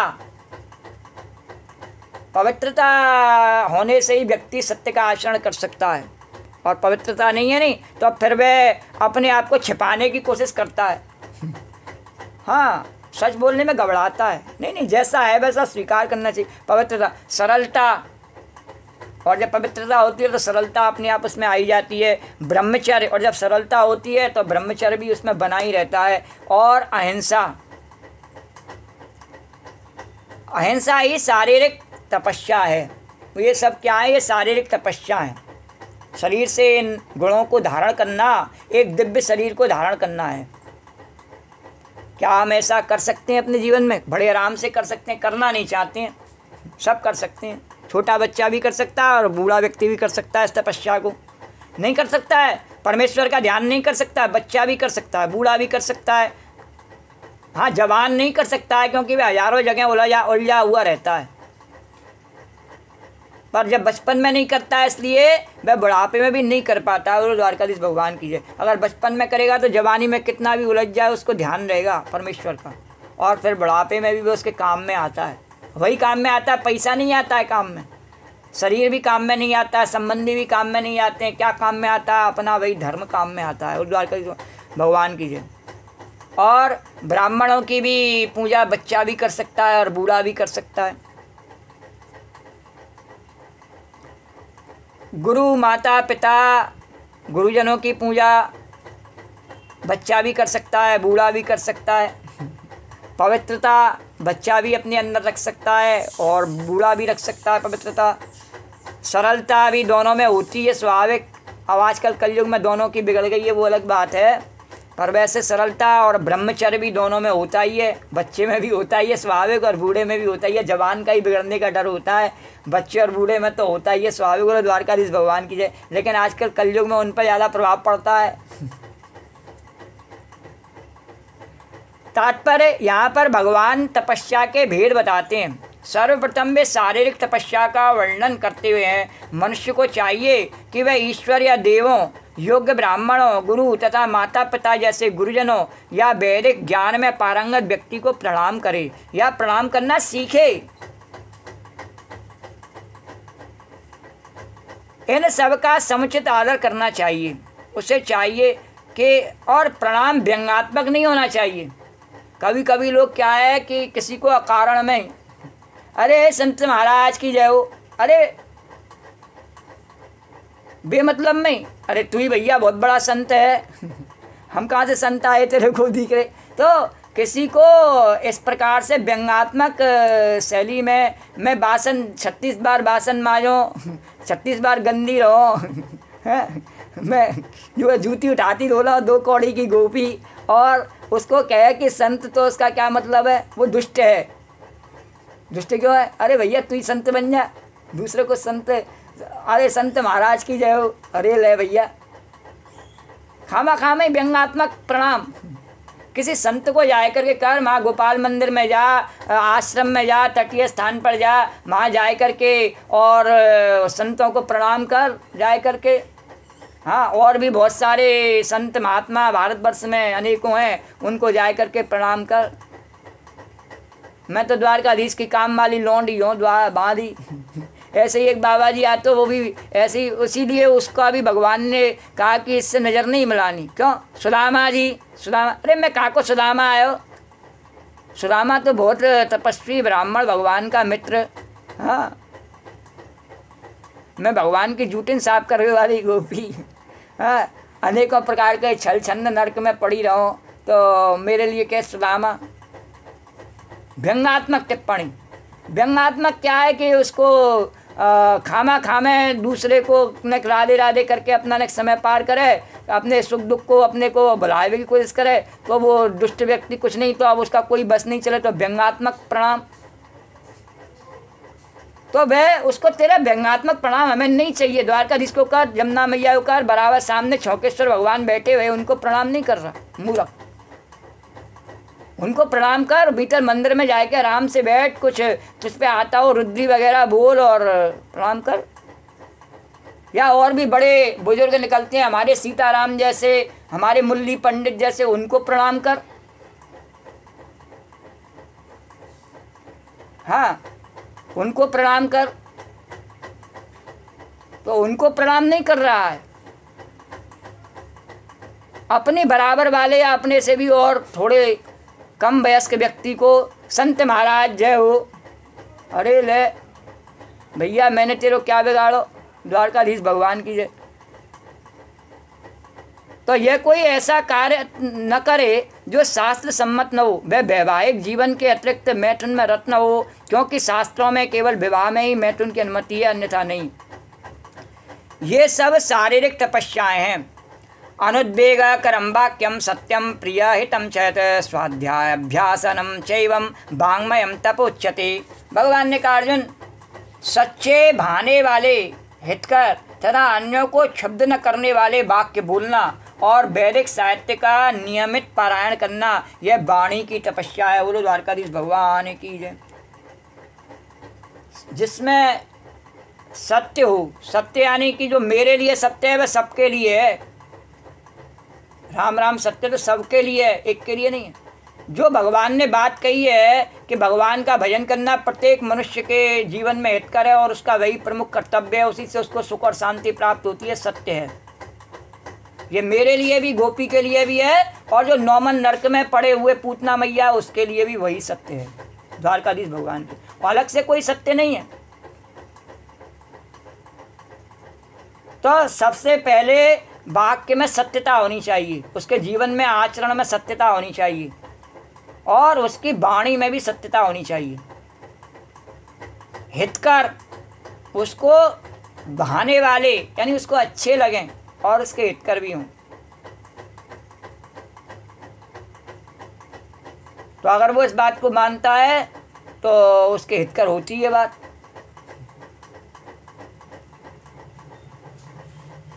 तथा अन्यों को क्षुब्ध न करने वाले, किसी को क्षुब्ध न करें, कष्ट नहीं दे मैं किसी को। वाक्य बोलना और वैदिक साहित्य का नियमित पारायण करना, और जो ये गीता भागवत वैदिक साहित्य हैं इनका नियमित पारायण करना, ये ही वाणी की तपस्या है। बोलो द्वारकाधीश भगवान की जय। तात्पर्य मनुष्य को ऐसा नहीं बोलना चाहिए कि दूसरों के मन शुद्ध हो जाएं, पर नहीं, लंका नगरी होती है नहीं, कन्हैया बोले द्वारकाधीश बोले वहाँ तो ऐसा ही चलता है, रावण ऐसा ही वचन बोलता है करके, तो दिखने में तो बड़ा अच्छा लगता है उसका बोलना। अगर सामने किसी के रावण और जानकी मैया का संवाद है नहीं, बिल्कुल ऐसा ही है। लंपट व्यक्ति जब बोलता है नहीं तो वो भगवान के वाक्यों का सहारा लेकर के बोलता है। इसमें लिखा है नहीं, सच्चे भाने वाले, हितकर तथा अन्यों को क्षुब्ध न करने वाले वाक्य बोल। तो रावण ने क्या कहा, माता मैं तो सच्ची बात बोल रहा हूँ, मैं आपको चाहता हूँ, सच्ची बोल रहा हूँ। भाने वाली आपको जो है हितकर, अच्छी बात की आपको अपनी पटरानी बनाना चाहता हूँ, भाने वाली अच्छी बात बोल रहा हूँ। और अन्यों को, इससे आपको कोई कष्ट भी नहीं पहुँच रहा, सबके सामने इतना अच्छा बोल रहा हूँ, कोई कष्ट पहुँच रहा है? अपनी दासियों से कहता है, अपनी रानियों से कहता है, बताओ मैं कोई जानकी को कष्ट देने की बात कर रहा हूँ? मैं तो कितना अच्छा आदमी हूँ, हम तो कितने इसकी ये चाहते हैं कि हमारी पटरानी बने। बोलो द्वारकाधीश भगवान की, हम तो इसका हित कर रहे हैं।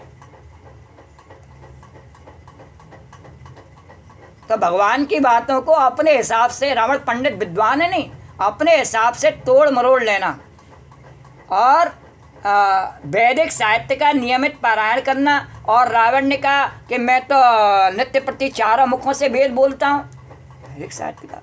जैसे कोई कहे मैं 50 अध्याय पढ़ता हूँ, 18 पढ़ता हूँ, पालन एक का भी नहीं करता मैं जीवन में। तो यही वाणी की तपस्या है, भगवान ने कहा। तो रावण ने अपनी सारी बातें अपने ऊपर फिट करके दिखा दी। देख वो बोलो मेरे अंदर है नहीं है, एक बार बोलो, कितने रिया के कह रहा हूँ, कितने प्यार से कह रहा हूँ, एक बार बिलोक ममोरा, एक बार बिलोक ममोरा। और जानकी मैया को उससे कठोर बोलना पड़ा। हाँ, तो क्या जानकी मैया भगवान की बात काट रही हैं? द्वारकाधीश भगवान की जय। जानकी मैया ने कहा कुत्ते दूर हट जा। वाल्मीकि रामायण में बिल्कुल साफ स्पष्ट कहा उससे, कुत्ते दूर हट। तुलसीदास जी ने तो केवल तिनका ही कब बाया उससे त्रन्ना रोट कैद बैदे ही, लेकिन वाल्मीकि रामायण में तो उससे बिल्कुल जानकी जी ने कुत्ता कहा, चले दूर हट कुत्ते। तो क्या उनकी वाणी की तपस्या नहीं जानकी मैया की? द्वारकाधीश भगवान की जय। तो भगवान के वाक्यों को समझना बड़ा टेढ़ी खीर है। तो जो विद्वान होते हैं ना रावण जैसे, वो कभी कभी भगवान के ऐसे वाक्यों को, वेद की ऐसी बातों को अपने हिसाब से और लोगों के सामने परोस देते हैं, जिससे लोग अंधे हो जाते हैं। लेकिन ऐसे अंधे नहीं हो जाते हैं कि वो राम अगर जब उनको अपना प्रकाश करता है नहीं भक्ति का और जब रावण का अंत कर देता है तो सब जान जाते हैं कि राम कौन है और रावण कौन है। द्वारकाधीश भगवान की जय। और सच्चे भाने वाले, हितकर तथा अन्यों को क्षुब्ध न करने वाले वाक्य बोलना और वैदिक साहित्य का नियमित पारायण करना, यही वाणी की तपस्या है।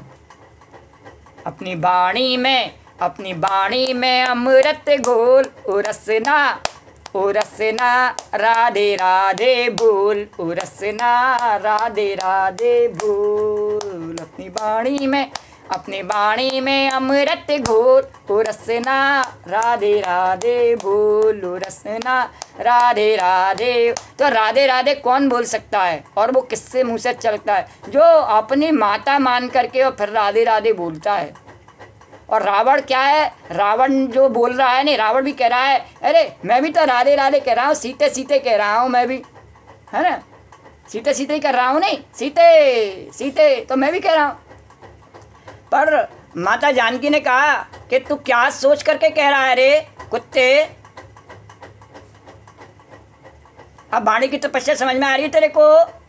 बोले द्वारकाधीश भगवान। तो भगवान ने द्वारकाधीश ने कहा कथा सत्य के पायदानों पर आगे बढ़ती है गोपी, इसका दूसरा पक्ष भी न प्रकट करके और फिर बताना। जो मैंने बात कही है उसमें छुपी हुई बात भी कितनी प्रकट है कि अगर जरूरत पड़ जाए तो जानकी जी रावण को कुत्ता भी कहे तब भी उनकी वाणी कैसी है, अमृत बरसाने वाली वाणी है जानकी मैया की। बोलो द्वारकाधीश भगवान की जय। भगवान शंकर यदि कामदेव को भस्म भी कर दें नहीं तब भी वो काम विजयी हैं। द्वारकाधीश भगवान की जय, क्योंकि वो भगवान है, समरथ को नहीं दोष गुसाई। तो मनुष्य को ऐसा नहीं बोलना चाहिए कि दूसरों के मन क्षुब्ध हो जाएं। तो निसंदेह जब शिक्षक बोले तो अपने विद्यार्थियों को उपदेश देने के लिए सत्य बोल सकता है, उससे कठोरता से भी बोल सकता है। तो जानकी मैया कौन है? माता है। और रावण कौन है? पुत्र है। और बदमाशी करे तो उससे कठोरता से बोला जा सकता है। लेकिन उसे शिक्षक को चाहिए कि वह उनसे बोले जो उसके विद्यार्थी नहीं हैं, जो उनके मन को क्षुब्ध करने वाला सत्य न बोले। यही वाणी की तपस्या है। और जो उसके विद्यार्थी नहीं है, उसके बेटे नहीं है,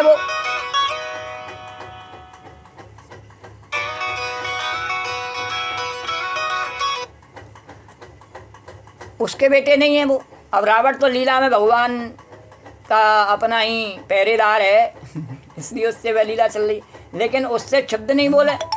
तो वहाँ जो बराबर में और जो राक्षसनियाँ बैठी हुई हैं, तो जानकी माता ने उनसे कुछ नहीं कहा, रावण को ही कहा। और जो बैठी हुई हैं उनसे और डरने का ही अभिनय कर रही जानकी माता कि ये मुझे खा जाएंगे, मार डालेंगे। उनसे कुछ भी एक शब्द भी बुरा नहीं कहा। वो द्वारकाधीश भगवान की। तो यही बात कही गई है कि उससे कोई अपना विद्यार्थी, उससे कुछ भी कहा जा सकता है, अपना बेटा, उससे कुछ भी कहा जा सकता है। तो इसलिए भगवान ने अर्जुन से कहा कि मैं जिनको कह रहा हूँ सब मेरी संतान है, इसलिए मैंने नरादम्बी कह सकता हूँ नहीं। और मेरी वाणी कैसी है? प्रिय वाणी है मेरी। द्वारकाधीश मेरी वाणी में अमृत घुला है, इसमें राधे राधे का रस मिला है। तो इसके अतिरिक्त प्रलाप यानी व्यर्थ की बात नहीं करनी चाहिए।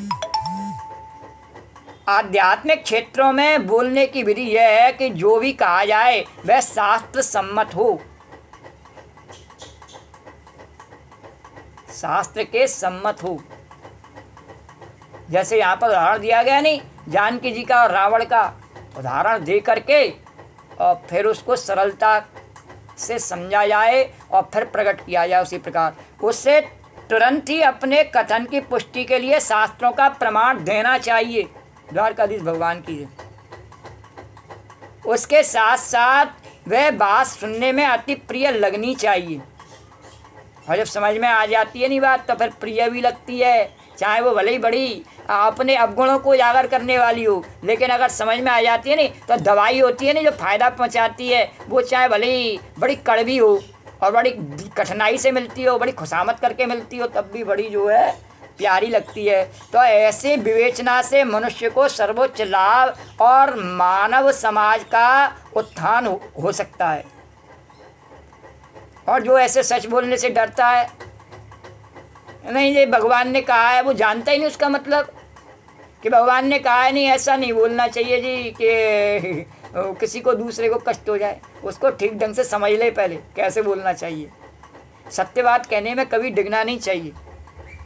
तो वैदिक साहित्य का विपुल भंडार है और इसका अध्ययन किया जाना चाहिए। यही वाणी की तपस्या कही जाती है। उसमें वाणी में कितनी भी मधुरता हो और सत्यता नहीं हो नहीं तो वो बेकार है, और उसमें सत्यता हो भले ही मधुरता न हो, कोई परेशानी नहीं है ऐसी।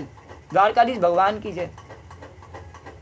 वह दूसरे नंबर की, हाँ उसमें वह मधुरता भी हो तो अच्छी बात है, लेकिन सत्यता पहली बात है। द्वारकाधीश भगवान की।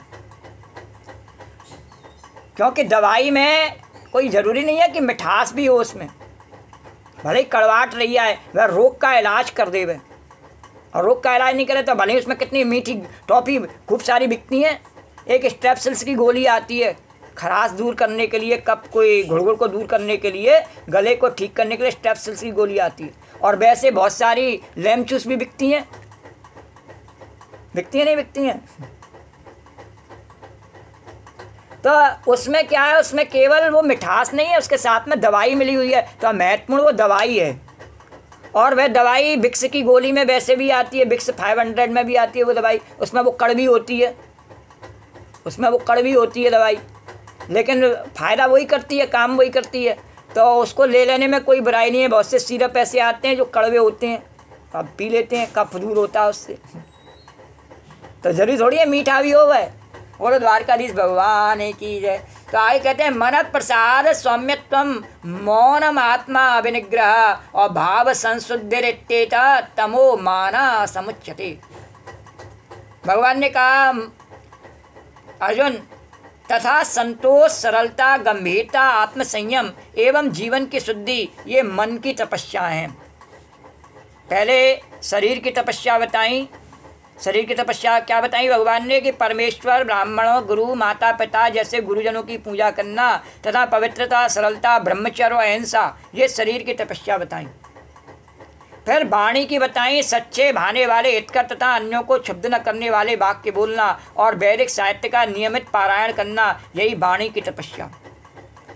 और फिर मन की अब बताई भगवान ने, मन में क्या होना है, मन संतोष सुनते कपिवानी, मन संतोष सुनते कपिवानी, मन संतोष सुनते कपिवानी, मन संतोष। तो मन में संतोष, ये मन की तपस्या है।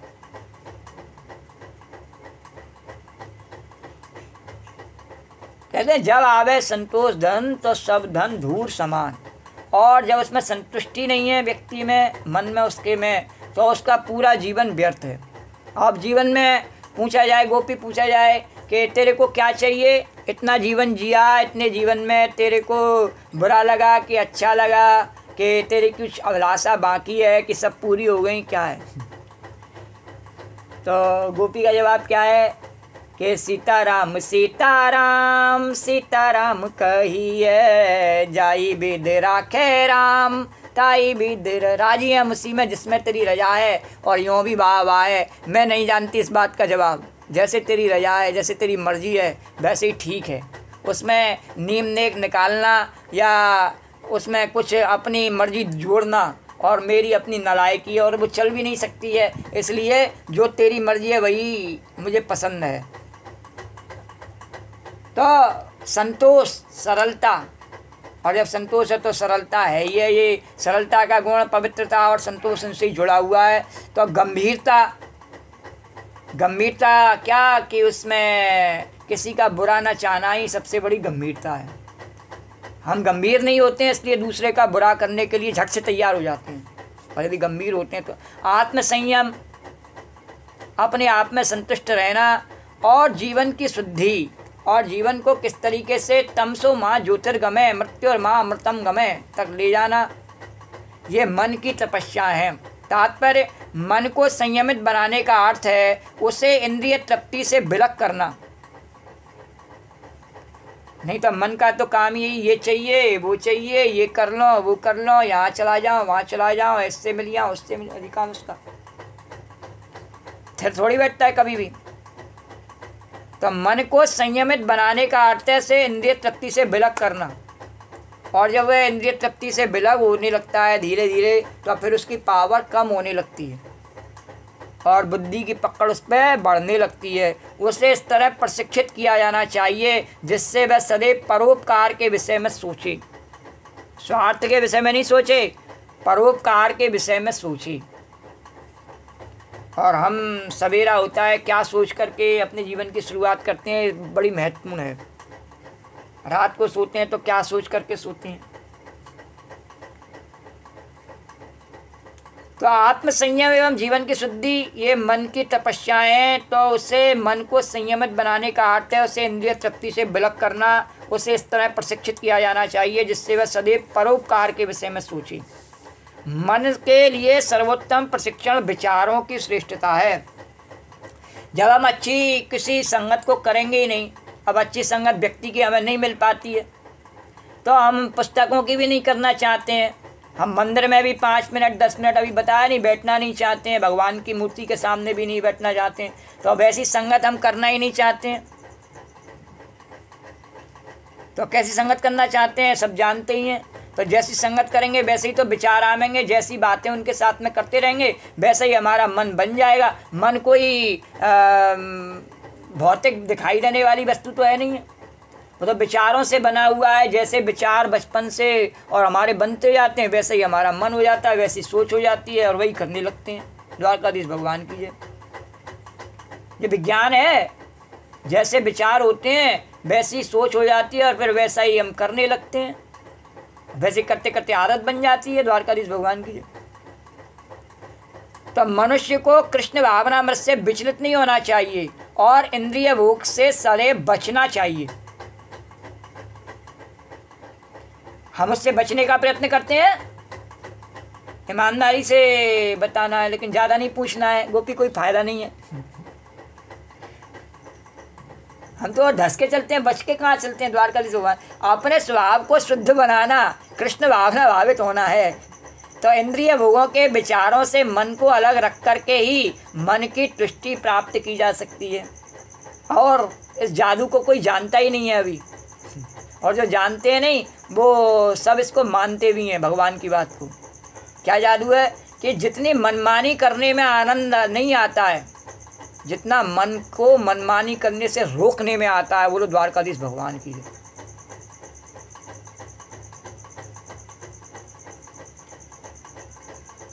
आओ आ देखें जरा, मन से कहे आ देख, दूसरों से तो हम बहुत कहते हैं, मन से कहा जाए आ देखें जरा किसमें कितना है दम, आ देखें जरा किसमें कितना है दम। हाँ, मन अपनी चला ले वे कि हम द्वारकाधीश की बात पर अडिग रहे हैं। तो इस इंद्रिय भोग के विषय में जितना सोचते हैं उतना ही मन अतृप्त होता जाता है। हमें अपने क्षुद्र विषय विकारों के बारे में सोचना नहीं चाहिए, क्योंकि भगवान ने कहा नहीं, ध्यायते विषयान पुंसा संगस्ते सूप जाए। उनका ध्यान करने से ही उनको प्राप्त करने की इच्छा उत्पन्न होती है, इसलिए ध्यान नहीं करना चाहिए। तो जो खाली समय, खाली दिमाग शैतान का घर, तो कुछ तो करोगे ही रे। तो उस दिमाग को लगाता रहे। कहाँ लगाता रहे? प्रभु के चरणन में, हरि के चरणन में। तो एक सी तरीके से भगवान कहते हैं यार तू मेरे ध्यान जो है ना एक ही स्वरूप में नहीं कर पाता है, तो मैं स्वरूप बदल बदल के आ सकता हूँ। अभी बताया नहीं, कभी राम बन के, कभी श्याम बन के। हाँ, तो तू भी इसी प्रकार से अलग अलग प्रकार से मेरे अंदर लगाता है। और कभी कभी क्या है कि जो संसार के जो अन्य संबंधी हैं वो हैं, उनमें सब में मैं ही हूँ, उनके भीतर भी मुझे देख, उनका कोई कार्य तो वो भी कभी मेरा ही कार्य समझ के करता रहे। तो द्वारकाधीश भगवान की जय। तो तेरे को खालीपन नहीं होगा तो शैतान आएगा कहाँ से? और शैतान आएगा नहीं तो फिर तो राधे राधे ही गाएगा नहीं बैठ करके। बोल द्वारकाधीश भगवान की जय, बोल जमुना मैया की जय, बोल जय जय श्री राधे। तो ये इंद्रिय, अरे कहने और सुनने में बड़ी सरल लगती है, कथा की बात है। भगवान द्वारकाधीश कह रहे, गोपी भी कह रहे, हाँ प्रभु आप ठीक कह रहे हो कहने, लेकिन जब माननी पड़ती है नहीं। तो आ देखें जरा किसमें कितना है, 50 अध्याय 18 अध्याय, आ देखें जरा किसमें कितना है दम। तो इस इंद्रिय भोग के बारे में हम जितना ही सोचते हैं उतना ही मन अतृप्त होता जाता है। इस वर्तमान युग में हम मन को व्यर्थ ही अनेक प्रकार के इंद्रिय तृप्ति के साधनों में लगाए रखते हैं। व्यर्थ में हमें आवश्यकता नहीं होती है, व्यर्थ में लगाए रखते हैं। गोपी तू व्यर्थ में कितनी बार फोन में अपने आप को लाए रखती है। द्वारकाधीश भगवान की जय। व्यर्थ में ही है नहीं, हाँ प्रभु क्या करो, बहुत कोशिश करो, नहीं छूटती, कोई बात नहीं, धीरे धीरे मैं सब छुड़ा लूँगा, चिंता मत करे। द्वारकाधीश भगवान की। तो कथा सत्य के पायदानों पर आगे बढ़नी चाहिए। तो वर्तमान युग में हम मन को व्यर्थ अनेक प्रकार के इंद्रिय तृप्ति के साधनों में लगाए रखते हैं। देखते हैं नहीं गोपी, देखते बड़े ध्यान से, और कैसे नाटक आ रहे, कैसे बढ़िया, आहा।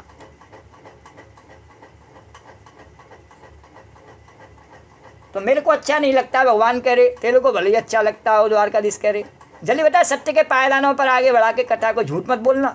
मेरे को अच्छा लगता है क्या द्वारकाधीश की मर्जी से करती है क्या? नहीं।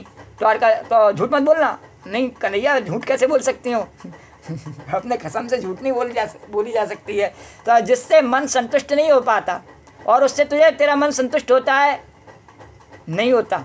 तो संतुष्ट कैसे होता है? संतुष्ट तो जब मेरी शरण में होवे तब होता है।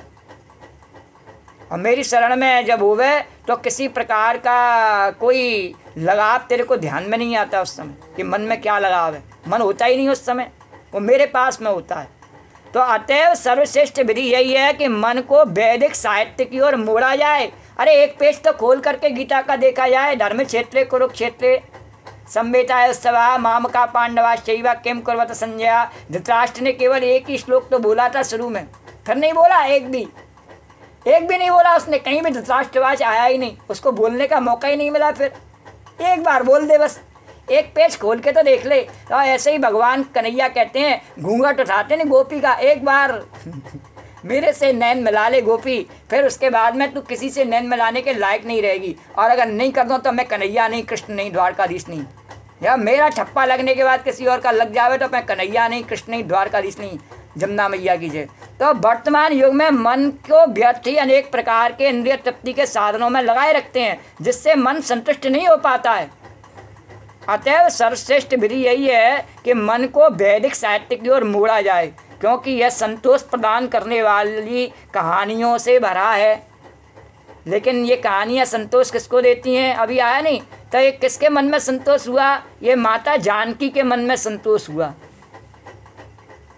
तब कथामृतम तप्त जीवनम, जिनका जीवन भगवान के विरह से संतप्त है, उनको ये कथा कहानियाँ भगवान की और संतोष प्रदान करती हैं। संसार के विषय भोगों में जिन्हें अभी झूठा आनंद प्राप्त हो रहा है, उनको नहीं रुचती हैं, उनके मतलब का नहीं है ये विषय। तो कोई भी इस ज्ञान का हाँ, वैसे कोई भी जो चाहे और मनोरथ जो कोई लाभ है, तो कोई भी इस ज्ञान का लाभ उठा सकता है और शुद्ध हो सकता है। मन को छल कपट से मुक्त होना चाहिए और मनुष्य को सबके कल्याण हित के विषय में सोचना चाहिए। मौन यानी गंभीरता का अर्थ है कि मनुष्य निरंतर आत्म साक्षात्कार के विषय में सोचता रहे।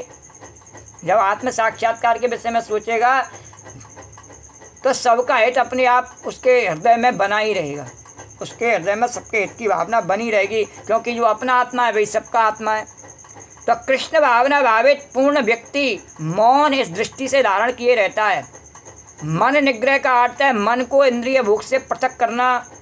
मनुष्य को अपने व्यवहार में निष्कपट होना चाहिए और इस तरह उसे अपने जीवन भाव को शुद्ध बनाना चाहिए। ये सब गुण मन की तपस्या के अंतर्गत आते हैं। आज की कथा को ये विश्राम देते हैं। इससे आगे कथा कल करेंगे। तो मन को कहाँ लगाना चाहिए?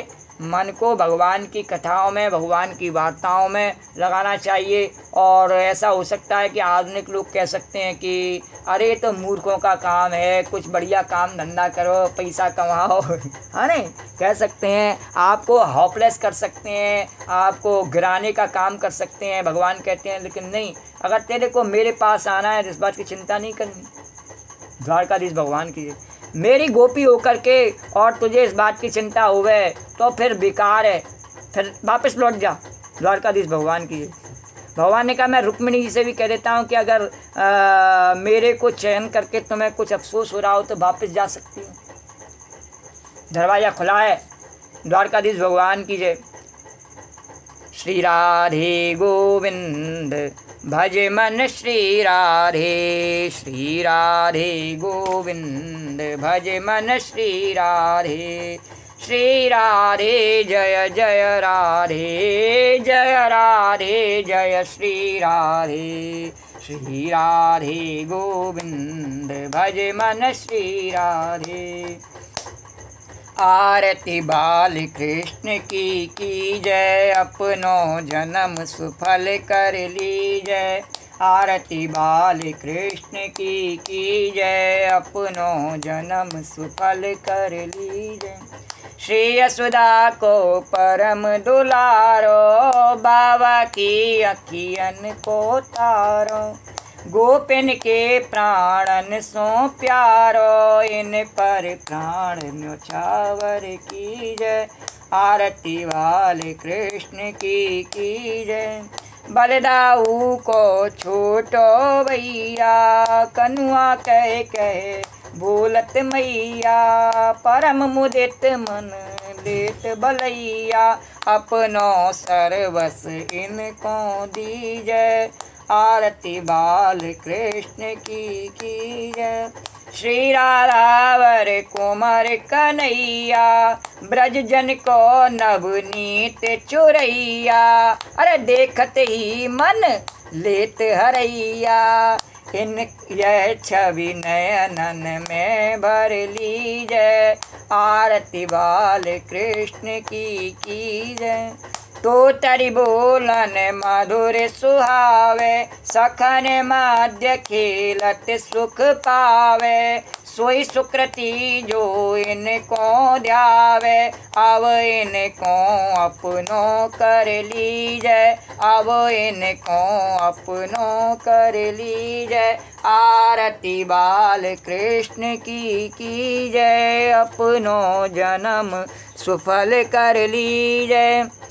या देवी सर्वभूतेषु कथारूपेण संस्था, नमस्तस्यै नमस्तस्यै नमस्तस्यै नमो नमः। या देवी सर्वभूतेषु मातृरूपेण संस्था, नमस्तस्यै नमस्तस्यै नमस्तस्यै नमो नमः। ओम सर्वमंगलमांगल्ये शिवे सर्वार्धसाधिके शरण्ये त्र्यंबके गौरी नारायणी नमोस्तुते। नमो नमो दुर्गे सुखकरणी, नमो नमो अम्बे दुखहरणी। निरंकार ज्योत तुम्हारी, त्यों लोक फैली उजियारी। शशि ललाट मुख महाविशाला, नेत्र लाल बिकटी बिकराला। रूप मात को अधिक सुहावे, दरस करत जन अति सुख पावे। तुम संसार शक्ति लोकीना, पालन हेतु अन्न धन दीना। अन्नपूर्णा हुई जगपाला, तुम ही आदि सुंदरी बाला। प्रलय काल सब नासनहारी, तुम गौरी शिव शंकर प्यारी। शिव योगी तुमरे गुण गामे, ब्रह्मा विष्णु तुम्हें नित्य ध्यामे। रूप सरस्वती का तुम धारा, दय सुबुद्धि ऋषि मुनि निवारा। धरो रूप नरसिंह को अम्बा, प्रगट वही फाड़ कर खम्बा। रक्षा कर प्रहलाद बचायो, हिरणाकुश को स्वर्ग पठायो। लक्ष्मी रूप धरो जग माही, श्री नारायण अंग समान। क्षीर सिंधु में करत बिलासा, दया सिंधु दीजय मन आशा। हिंगलाज में तुम्ही भवानी, मैं मातव नहीं जाए बखानी। मातंगी धूमावती माता, भुवनेश्वरी बगला सुखदाता। श्री भैरव तारा जगतार, छिन्नवाल है दुख निवारिणी। कि हरिबान सो भवानी, लागुर वीर चलत अगवानी। कर में खप्पर खड़ग बिराजे, जाको देख काल डर भाजे। सो है अस्त्र और त्रिशूला, जाति उठत शत्रु ही असूला। नगर कोट में तुम्ही विराजत, त्यों लोक में डंका आवाज। शुंभर शुंभ दानव तुम मारे, रक्त बीज संकन संहारे। मैं ससुर दैत्य अभिमानी, जय अगभार मही अकुलानी। रूप कराल काल को धारा, सेन सहित तुम ते संहारा। परिगाढ़ संतन पर जब जब भई सहाय, मात तुम तब तब। अमरपुरी और बासव लोका, सब में माँ तब में माँ सब रहे अशोका। ज्वाला में जोत तुम्हारी, तुम्हें सदा पूजे नर नारी। प्रेम भगत से जो जस गावे, दुख दारिद्र निकट नहीं आवे। ध्यावे तुम्हें जो नर मन लाई, जन्म मरण ते सो छुट जाए। जोगेश्वर मन कहत पुकारी, योग न होए बिन शक्ति तुम्हारी। शंकराचार्य तप कीनो, काम क्रोध जीत सब लीनो। निस दिन ध्यान धरो शंकर को, काहू काल नहीं सुमिरो तुमको। शक्ति रूप को मरम न पायो, शक्ति गई तब मन पछतायो। शरणागत हो कीर्ति बखानी, जय जय जय जगदम्ब भवानी। भई प्रसन्न आदि जगदम्बा, दई शक्ति नहीं कीन विलम्बा। मुको मात कष्ट अति घेरो, तुम बिन कौन हरे दुख मेरो। आशा तृष्णा निपट सतावे, रिप मूरख मोहि अति डर पावे। शत्रुनाश की जय महारानी, सुमिरो एक चित्त तुम्हें भवानी। करो कृपा ए मातु दयाला, रिद्धि सिद्धि दे करो निहाला। जन्म जन्म में तब फल पाऊँ, तुमरो जस में सदा सुनाऊँ। दुर्गा चालीसा जो गावे, सब सुख भोग परम पद पावे।